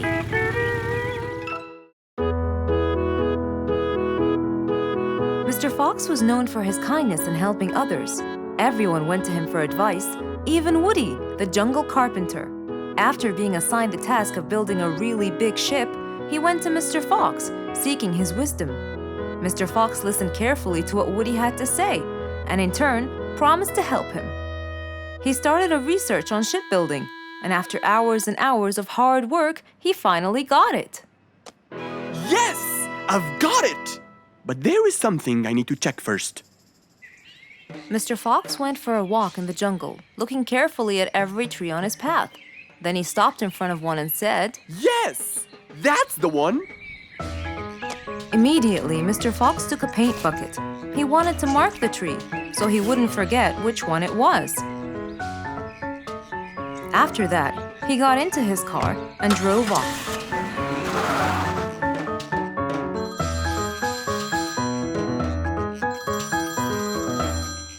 When he got home, he called Woody to tell him that he had found the perfect solution to his problem. It only took a few minutes before... Oh, Woody, right on time. Come on, Mr. Fox, tell me. Okie dokie, come in.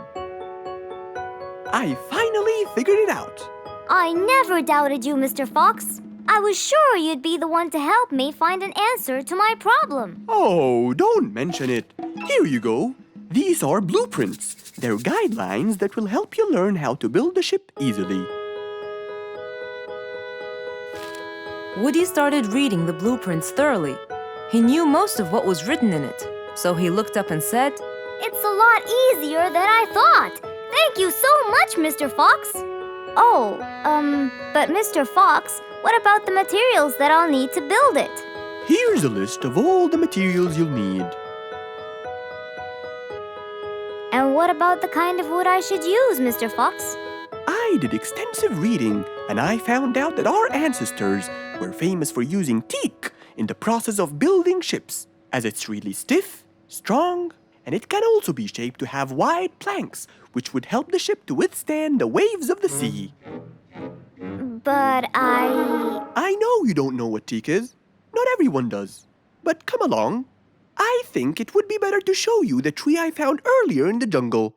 Our jungle? Of course! Everything you dream of can be found in our beautiful jungle. Mr. Fox got into his car with Woody by his side and drove off. They headed towards the tree that Mr. Fox had marked earlier. Here's the tree. Huh? I have loads of that wood in my store, but I never knew that I could use it to build ships. I didn't know about teak either. But with a little bit of research, everything is open to you, my friend. Mr. Fox, I can't thank you enough. I'm really happy right now. I'll never forget what you've done for me. It's my pleasure, Woody.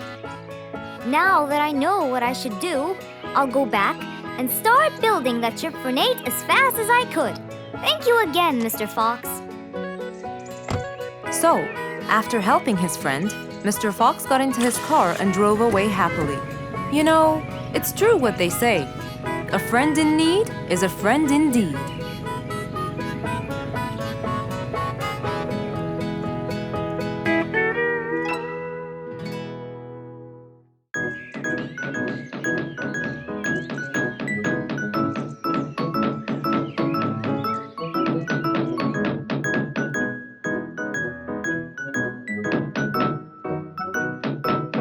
I'm coming.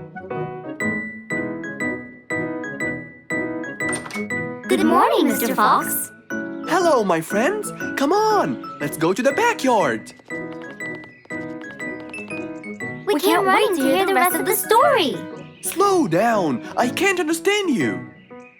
I'll tell you, Mr. Fox. We came running here to listen to the rest of the story. Ah, okay then. What are we waiting for? Let's start now. Mr. Dumfrey, you have no idea how much you've helped us. We're really grateful for your ears, you know. Thank you very much. I'm always honored to help everyone, sir. Wait, I sense vibration in my ears from that direction. Huh? Follow me. Here! Something is definitely here! Speeder, come quickly. We'll start digging.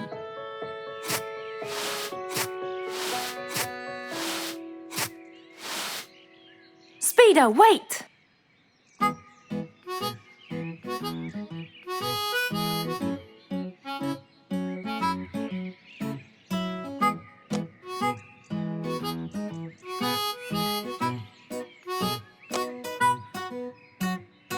Wow! This skeleton goes back to the Mesozoic era, the Triassic period to be precise. This is so rare! Oh my, the Mesozoic era. What an extraordinary discovery. But we have to make sure. Of course we will. We still have more sites to excavate today. Are you ready, Mr. Dumfrey? No problem at all. But I'll need some juice barrels to regain my powers. Speeder, bring 3 barrels of juice for Mr. Dumfrey immediately.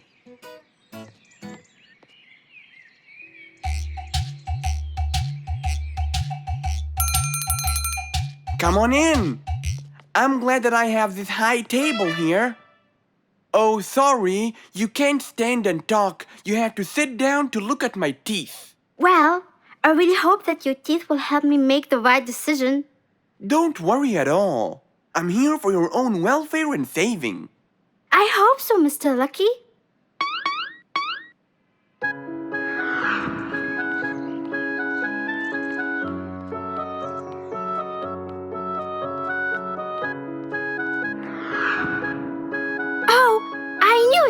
This new job won't suit me. I can't thank you enough, Mr. Lucky.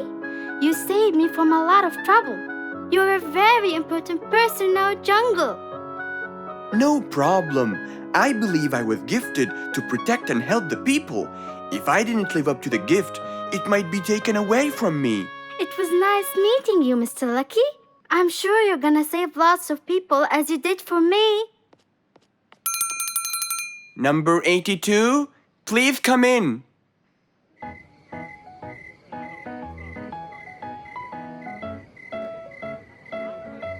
Hey, why don't we go to Mr. Lucky?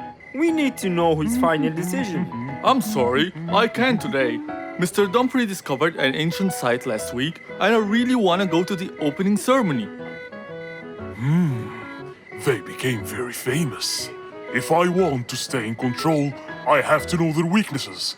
Maybe reading about gold will uncover the facts. Hello, Fangs. Long time no see. Last time you came here, you were very young and you came with your mother to buy a book. Yeah, it was a long time ago. So you came to read, huh? Reading is very important. I read everything in this library. That's great. Now, I need a book about gold. Ah, gold. It's becoming the mainstream nowadays. A rabbit with a golden tooth and a camel with a golden ear. I think there is a relation between the two. And I think you're losing it because of all this reading. There can't be a relation between both of them. What? Nothing. I just meant that the book that I need has nothing to do with those gifts. I'm just researching about gold and its medical use. You know, for the new technology. There it is, Mr. Gold Researcher. Thank you. And since this is my first visit to the library from a long time, you'll give it to me for free, of course. Goodbye, Mr. Bear Lato. Huh? Who said it's for free? That old bear is really smart. It must be the reading that made him understand the connection between the two gifts. I think reading makes you understand a lot of stuff and gives you knowledge. Fortunately, not many people read in the jungle.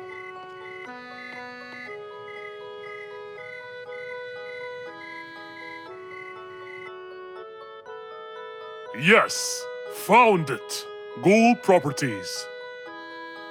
Gold is known for its shine, and to keep gold shiny, scientists use a substance called ammonia.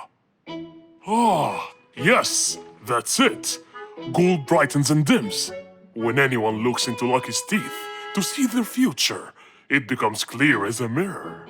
And if a mirror is not as clear as crystal, no one will see anything. I can buy 2 liquids. One to dim the gold, and another to brighten it. and then I'll enter his house. Oh, I mean my house, and put the dimming liquid on his teeth. And when the glow fades, it will surely affect Dumfrey's ears as well. The letter said it, and I'll be in control of both powers. Oh yes, no matter what they do, they'll never be able to stop me! And that was the end of our story for today, my friends. We have to stop this Fangs. We can't let him just do all these evil actions. Calm down, Giselle. Yes, that Fangs should get what he deserves. Well, do you still remember what I told you yesterday? Yes, good always wins over evil. Well done. But don't be late next time.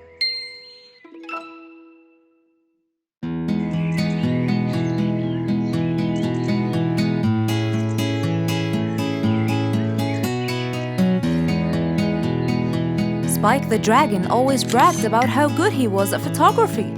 And all he wanted was just one little chance to prove to everyone how talented he was.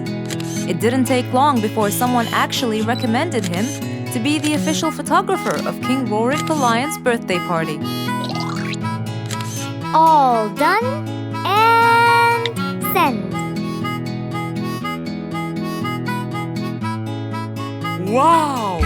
That's a nice picture! Now we know who'll be our photographer.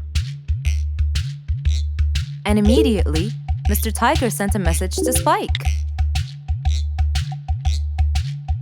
Oh! Finally, someone recommended me. I won't let them down. I promise. And so, Spike started to train and practice some more. His pictures were beautiful, and he felt so happy. Everything went well until the morning of the party.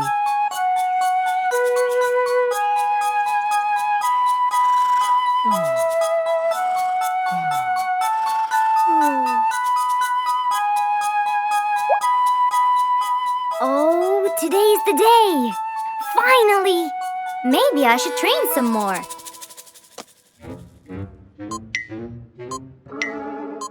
Huh? Oh no!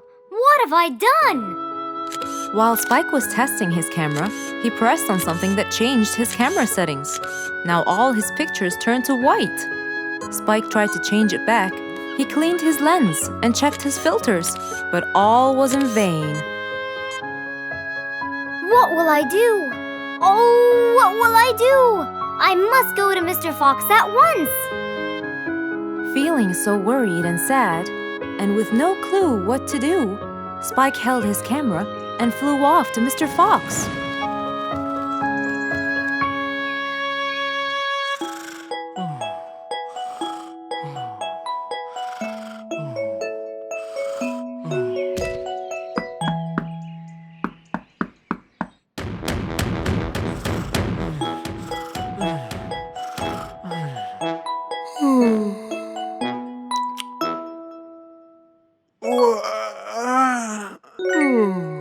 Who could it be this early?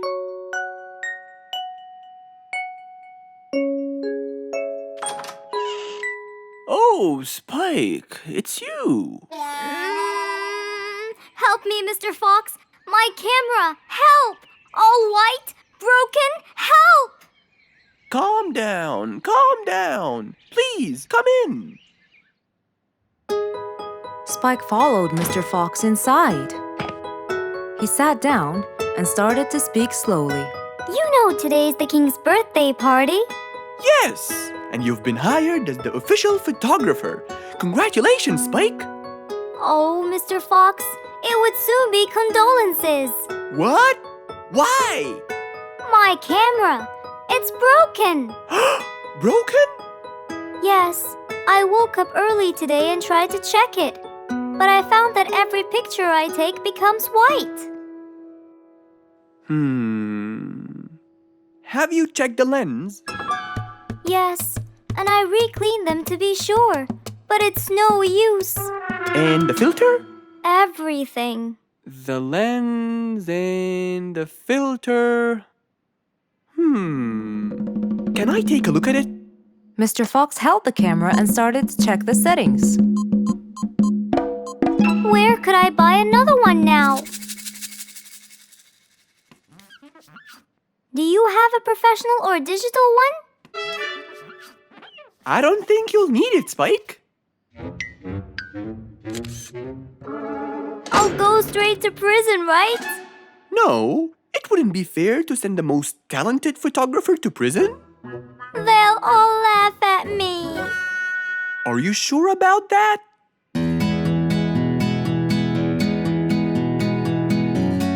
Mr. Fox took a picture with the camera and showed it to Spike, who couldn't believe his eyes. Wow, it's back. What was wrong with it? Looks like you accidentally increased the gamma. Oh, I forgot to check that. Thank you, Mr. Fox.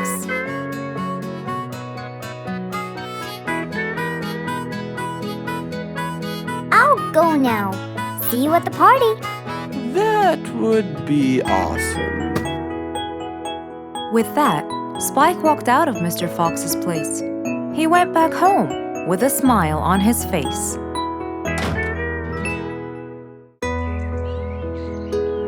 It was a bright sunny day.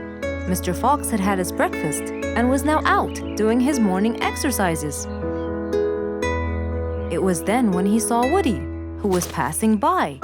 Ah, Woody, how are you? Haven't seen you in a while. I really missed you.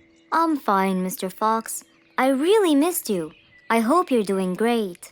Why does he look so sad? I hope nothing bad has happened. You look a bit down, Woody. Is everything all right? Are you okay? Oh, Mr. Fox, I really need your help with an urgent matter. Don't you worry, my friend. Big or small, every problem has a solution. I assure you, everything will be all right. Oh, I know, Mr. Fox. I can always count on you. Let's go inside. I'll get you something to drink, and then we can sit down and you can tell me all about your problem. Let's go. Woody followed Mr. Fox to his house. There, Mr. Fox prepared something special for Woody to help make him feel better.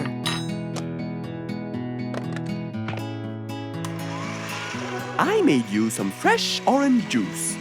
This will help you relax and cheer you up. Oh, you're very generous. I love orange juice. Thank you.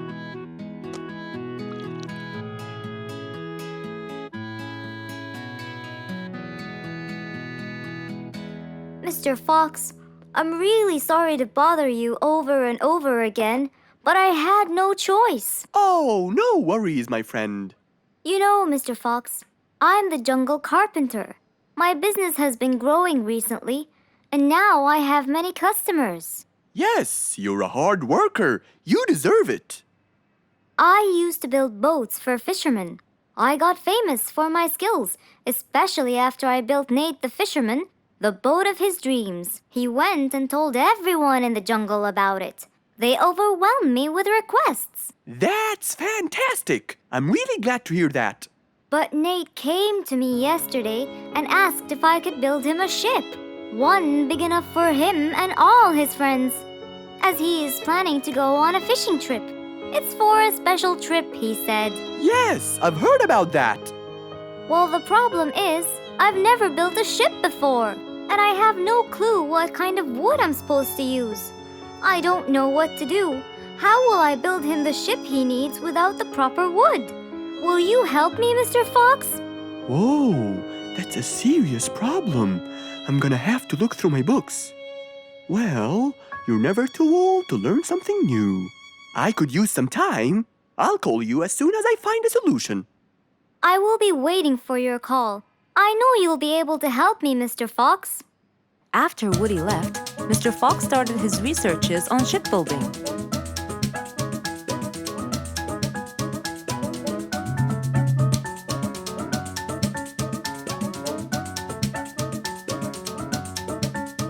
After hours and hours of hard work, he finally got it. Yes!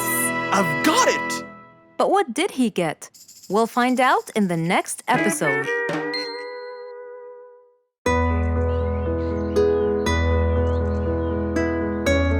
One bright sunny morning, as Mr. Fox was having his morning coffee and reading his newspaper in the balcony, his phone rang.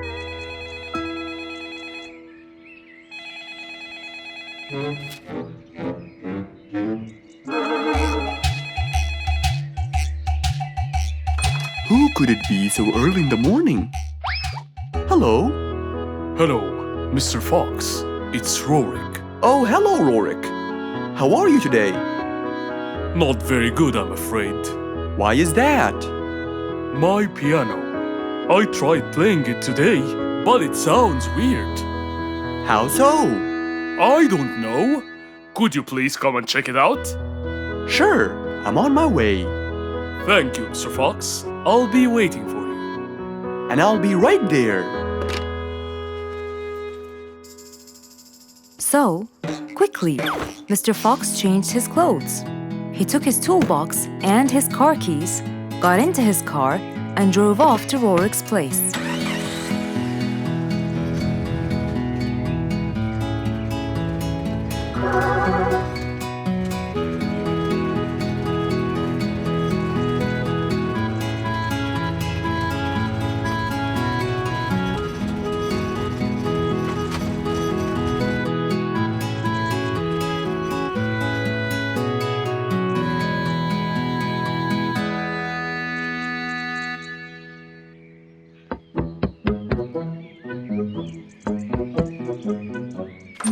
Hello, Mr. Fox. One moment, please. Your Majesty, Mr. Fox has just arrived. Of course. Let him in. Come in, Mr. Fox. His Majesty is waiting for you. Good morning, Rorik. I came right away. Oh, you're here, Mr. Fox. Please help me with my piano. It's the only thing that comforts me. Don't worry, Rorik. I'll see what I can do. Mr. Fox started to check the piano. He tried playing a few notes. What is it, Mr. Fox? Is it broken? Mr. Fox, please answer me. It sounds horrible. It's not broken, Rorik. It just needs tuning. Do I have to buy a new one? No, Rorik. It's very simple. I can tune it for you. Really? Thank you, Mr. Fox. I almost had a heart attack. However... Oh no, not that word. I'm sorry, but it might take a while. Oh, it's okay. I can wait. Okay then, I'll get started. Please, Mr. Fox, do your best. It's my everything. Don't worry, it'll be good as new. Mr. Fox opened his toolbox, grabbed a few things, then started to work.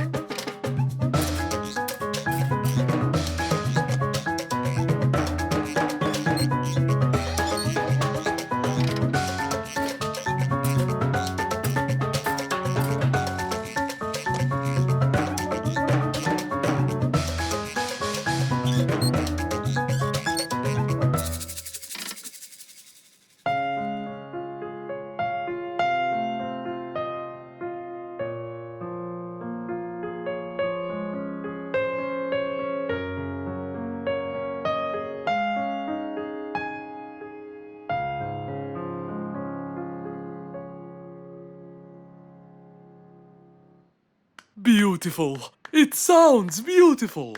Told you everything will be alright. I can't believe it. Thank you so much, Mr. Fox. Anytime, Rorik. And with that, Mr. Fox's work was all done. He waved goodbye and drove along happily. He had helped out a friend once more. For helping each other is everything you could ever wish for.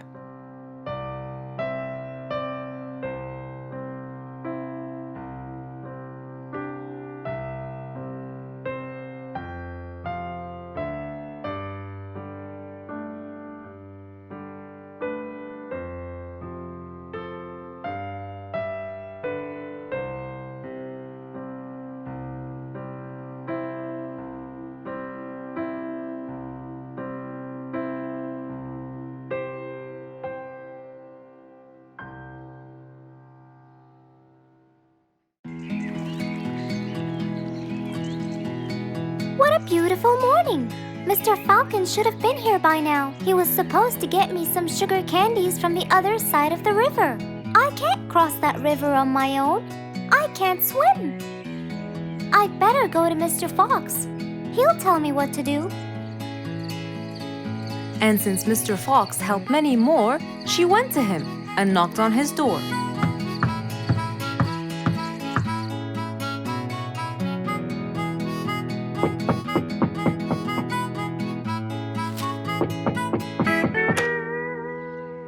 Who's there? Over here, Mr. Fox. Oh, little Auntie Lou. Welcome. Please come in. Thank you, Mr. Fox.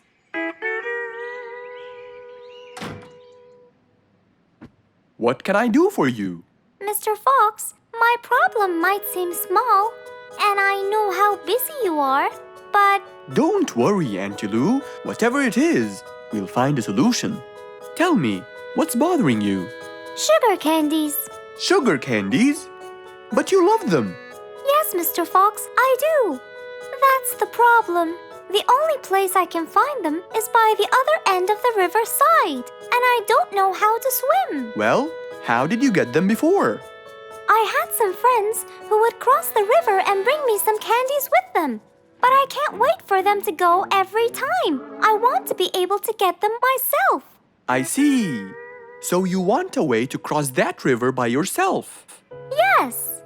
Do you want to learn how to swim? Impossible. I'm so afraid of the water. It's my worst nightmare. Isn't there any other way, Mr. Fox? Sure there is. Let me think. Mr. Fox thought quickly and without delay, for there was already another way.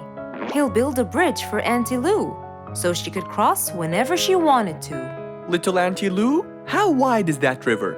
Very wide, Mr. Fox. It won't be easy, but let's go.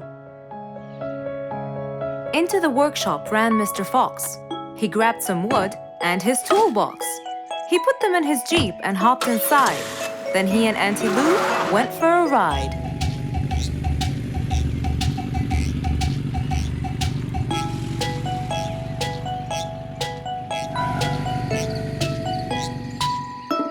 Little Auntie Lou, that's not a very wide river. But it is to me, Mr. Fox. You're only saying that because you're too big. Maybe you're right. Little Auntie Lou, let's get started.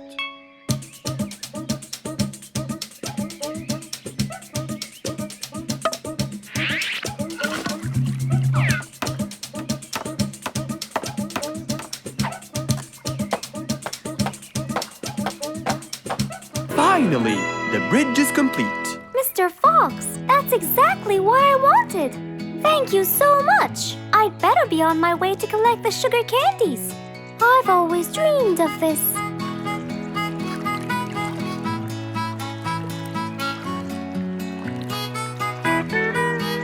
Enjoy the candy, little Auntie Lou. After giving his friend a happy end to the day, Mr. Fox took his car and carefully drove away.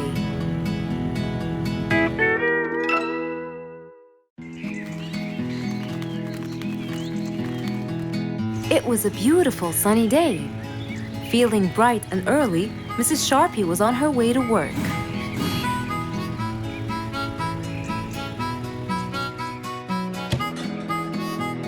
Good morning, Sharpie.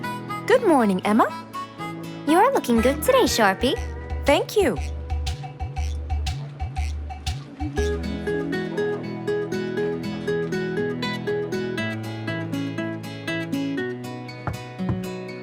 Come in. Good morning, Mrs. Susan. Oh, good morning, Sharpie. Today's gonna be a special day. I hope so, but why? Well, we have more packages that need to be delivered to their owners on time. And there's a special package for the king. I'm on it, Mrs. Susan. After piling them all up, Mrs. Sharpie went to deliver the packages.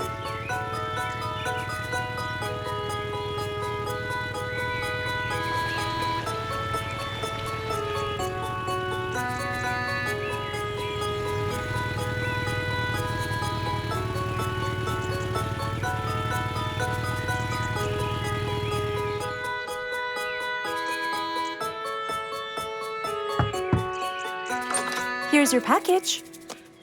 Thank you, Sharpie. Just in time. Looks like delivering the next one is gonna take some time. After safely delivering the package to Mr. Camel, Mrs. Sharpie took off to the opposite side of the jungle to deliver a package for Mrs. Deer.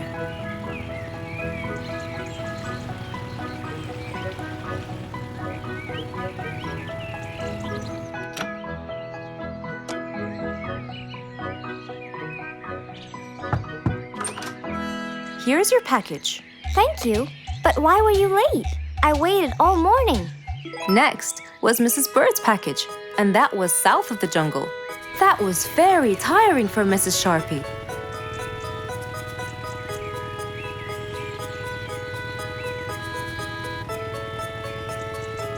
Mrs. Bird! Mrs. Bird! Here's your package. I thought you weren't coming. Thanks anyway. Next was Spike the Dragon.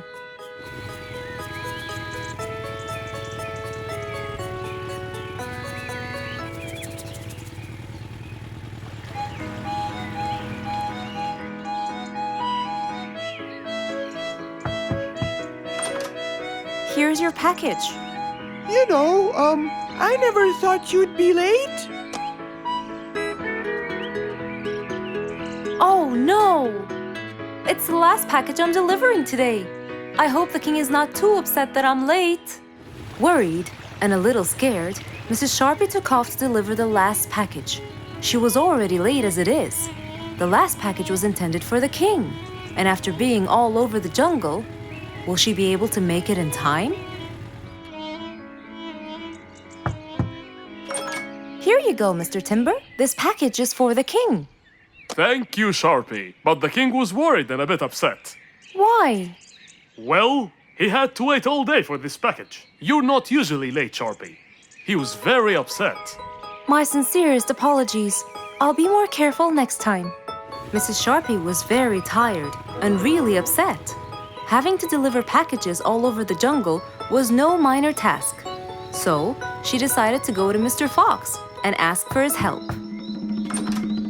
Oh, hello, Mrs. Sharpie. How have you been? I'm not good at all, Mr. Fox. You have to help me. What happened? I've got a lot of letters and packages, and I keep flying east and west all over the jungle. This won't do, Mr. Fox. I'm so tired. Oh, Mrs. Sharpie, you do look exhausted. Please come in and we'll figure this out together. Would you like a cup of hot chocolate? No, I just want to find a solution, Mr. Fox. Okay. Tell me what the problem is exactly. I get too much letters, so I fly to deliver them. I find that the first letter should be delivered to the western part of the jungle, so I fly and deliver it, just to find that the next one is in the eastern part of the jungle. And when I fly and deliver it there, I find that the one after it is in the north. And after that, it's west again. And it's all driving me crazy. Calm down, Mrs. Sharpie. There must be a solution to all of this. That's why I came to you. I kept thinking and thinking, but they come in packages, and I must deliver them all in one day. So how can I do that? Don't worry, Mrs. Sharpie. We'll sort this out. Sort? Sort! That's it! Why don't you sort them out from the very beginning, Mrs. Sharpie? What do you mean by sorting them out? I mean, first, you should read the addresses and sort all the letters that should be delivered north together, and those that should be delivered east together, and so on. And then I'd finish all the north letters together, and the east, and then the south, and then the west, right? Precisely. That's a great idea, Mr. Fox. Thank you so much. Wait, where are you going? I have letters to sort out. Thank you, Mr. Fox. Glad I was able to help you, Mrs. Sharpie. Goodbye.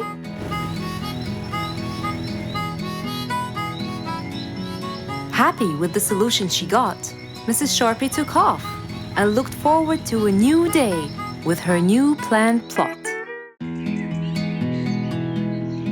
It was a beautiful morning. The sun was shining brightly over the jungle. And seeing how nice the weather was, Mr. Fox decided to go for a walk.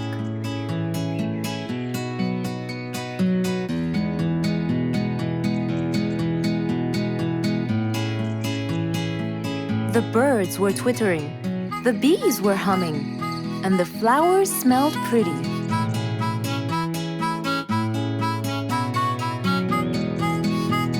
As Mr. Fox was passing by Bingo's house, he saw him doing something really strange.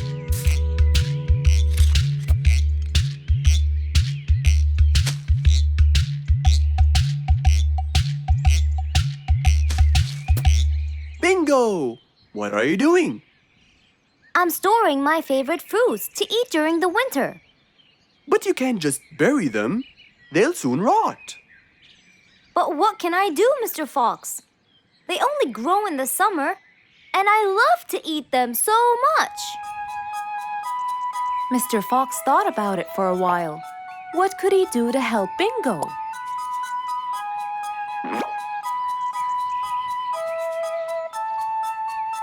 Don't worry, Bingo. I think I have an idea. Really? What is it? You'll have to wait and see. I'll just run to my workshop, and I'll be back before you know it. Okay. Mr. Fox went back to his workshop and gave it some thought.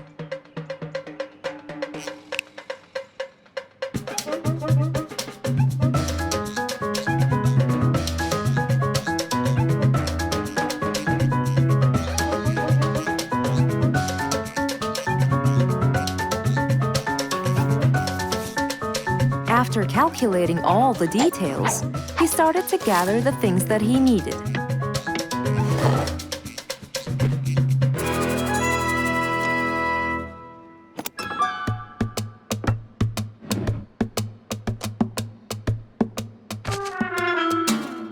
Then he took his toolbox and his car keys, and of course, the glass plates. He put them all in his car and was on his way.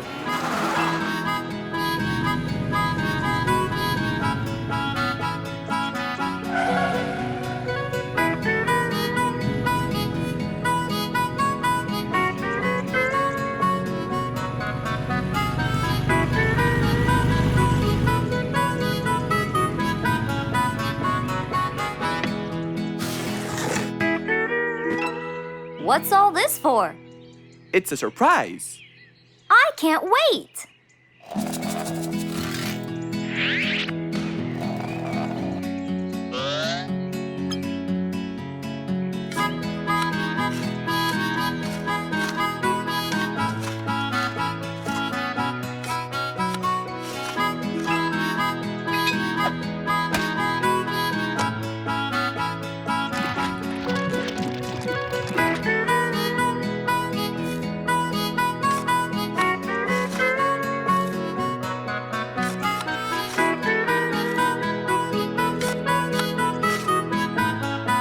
Mr. Fox was almost done, and Bingo was watching him, looking slightly puzzled.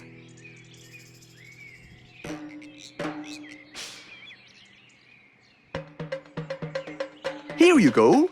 You'll never miss pineapples again. So I can store them in here? No. You'll grow them in there. This is called a greenhouse. But it's not green, it's transparent. No. It's called green because we can grow green plants and fruits inside it whenever we want. Oh, so now I can have pineapples whenever I want? Yup. Anytime you want. Awesome! Thank you, Mr. Fox. Glad I could help. Here, this is for you, Mr. Fox. It's the best one I've got. Oh, that's very nice of you, Bingo. I love pineapples. Now you and I can eat them anytime we want. After helping out his friend, Mr. Fox went back to enjoy the rest of his day.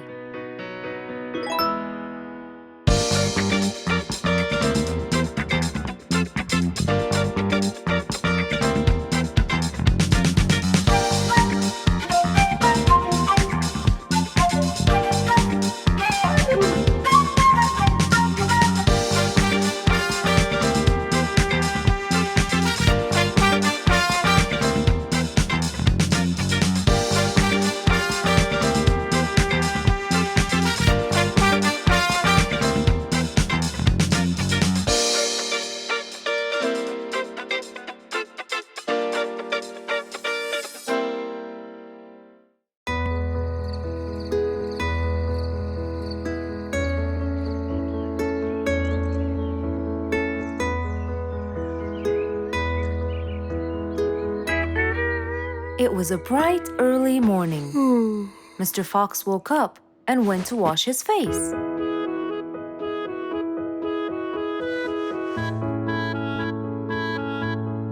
Since he was feeling a little hungry, he went to prepare some breakfast.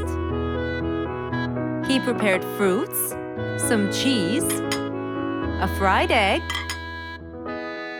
and some veggies. He looked around for some bread, but couldn't find any. No problem. He'll go to the bakery and buy some. I guess I need to buy some bread from Mrs. Flute's bakery. Then I can have my delicious meal.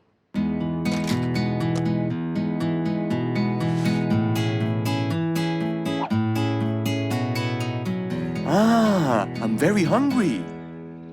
I'm sure glad the bakery is close by. I won't be needing my car.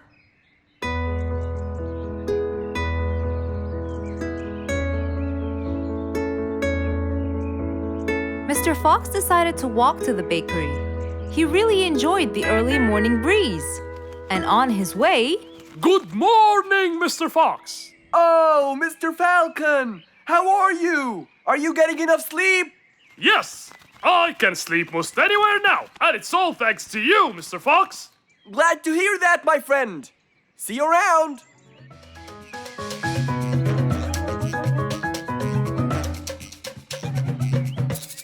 When Mr. Fox finally reached Mrs. Flute's bakery, he found a long line of customers.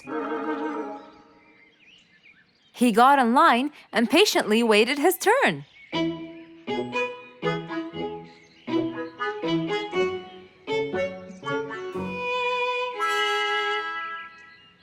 Wow! Looks like everyone wants bread. Slowly, the line was moving up, and Mr. Fox got closer and closer till he finally reached the counter, where a very tired Mrs. Flutes was waiting. He was her last customer. Hello, Mr. Fox. Here you go. Hello, Mrs. Flutes. You look really tired. Yes, Mr. Fox, it's becoming more and more exhausting. Why? The number of customers has increased lately after I upgraded both the bakery and the quality of the bread that I produce. That's great. I know it's great, Mr. Fox, but the thing is, the rate of bread production is really low. Well, compared to the number of customers, that is. But why is the rate of production low? Well, Mr. Fox, grinding the wheat takes loads of time and effort. Sometimes it takes over a day or so. That's basically why everything else gets delayed. What should we do to solve this problem? Okay, Mrs. Flutes, I will head home now and eat my breakfast and try to think of a solution. And I'd like you to pass by my house tonight. I'm sure I'd figure something out by then. Really, Mr. Fox? I can't wait to hear your solution. I'll come by your house as soon as I get off work. Okay, see you later, Miss Flutes. See you later, Mr. Fox. Mr. Fox went back home to have his breakfast. Miss Flute's bakery is truly the best. I have to solve this problem, or she won't be selling any more delicious bread. With that in mind, Mr. Fox went to his workshop to give it some thought.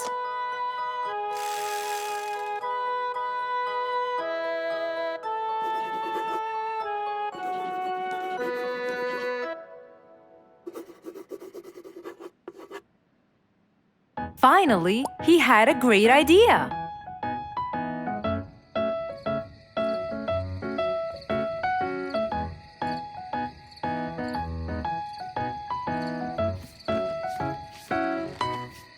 That was a long day. I should head straight for Mr. Fox. I'm sure he would have solved my problem by now.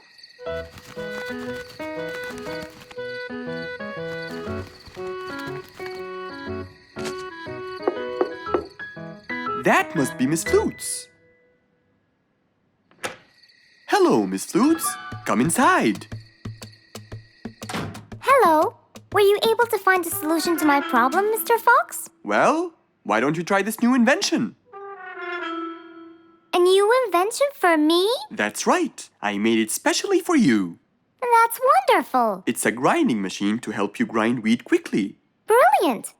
But how will it help me? This machine is used to increase the rate of grinding the wheat, which is used to make the bread. So you can use it to grind a whole kilogram in no more than 5 minutes. And with that, the amount of time needed will decrease, and you won't be too exhausted.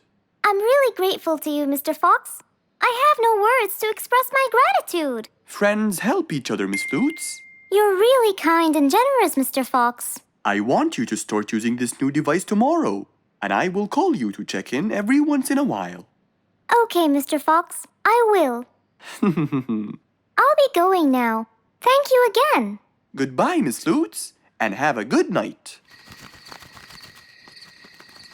And so, Mr. Fox waved goodbye to Mrs. Flutes.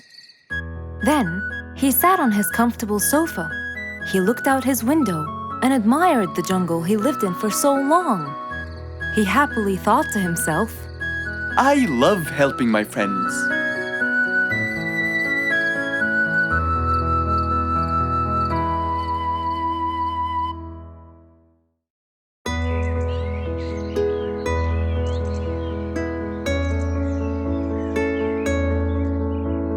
One cold morning, while everyone was shivering in their houses, Mr. Fox woke up and went to watch his favorite team play.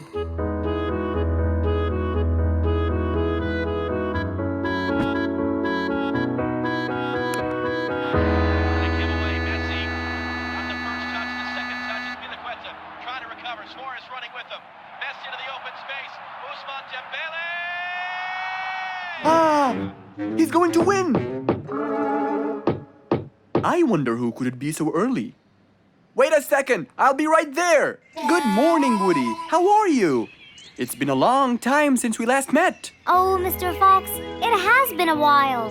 Tell me, have you finished building Nate's ship? Yes, Mr. Fox. I used teak and bamboo. Nate liked it a lot. He took it out on a trip. He and his friends had so much fun. Great! Mr. Fox, I noticed how beautiful your flowers look. You take really good care of them. Of course. And you know what? I'll tell you everything I know about flowers. Really? Thank you, Mr. Fox. Come in and have a seat while we talk. Okay. Woody followed Mr. Fox inside. Feeling a little cold, he waited patiently while Mr. Fox prepared 2 nice bowls of hot soup for them both. Here you go. Thank you. It's delicious. Glad you liked it. Now tell me, what's bothering you, Woody? How did you know that something was bothering me? I know you all too well, my friend. Okay.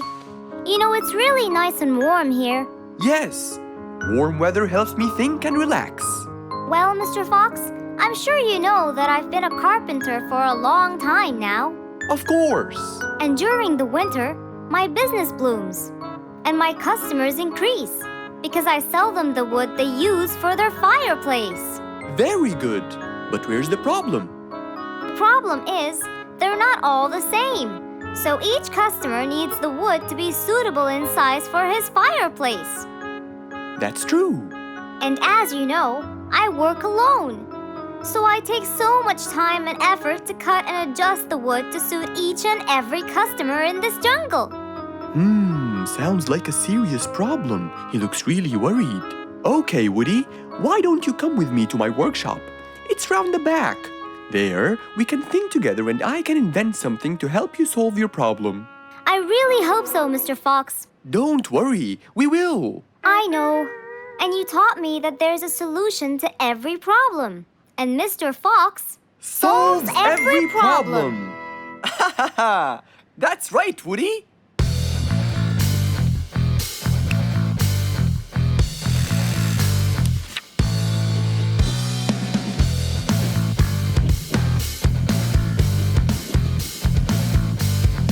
I will invent a gigantic wood-cutting machine that has the ability to choose and control the size and shape of your wood depending on what you need.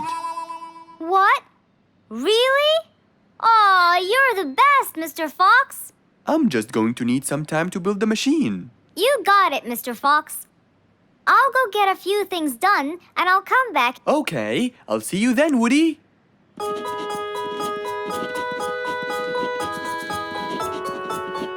Mr. Fox started designing his cutting-edge invention. He knew that is exactly what Woody needed to help him with his carpenting business. And because he was making this device for Woody, he thought he'd add a bit of color to make it all even more special. Finally, this is it! Mr. Fox's size-adjusting wood-cutting machine.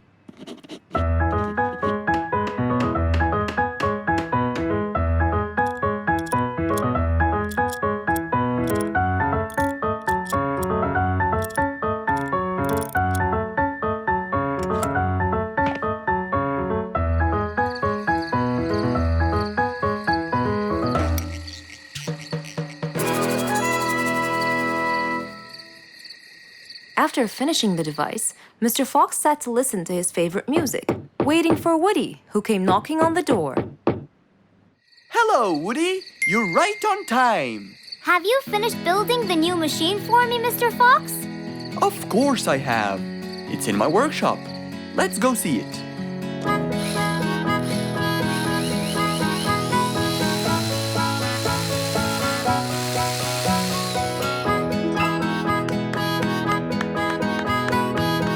Fantastic!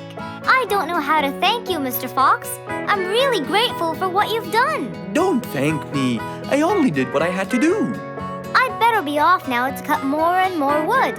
Have a wonderful evening, Mr. Fox, and thank you again. Good night, Woody.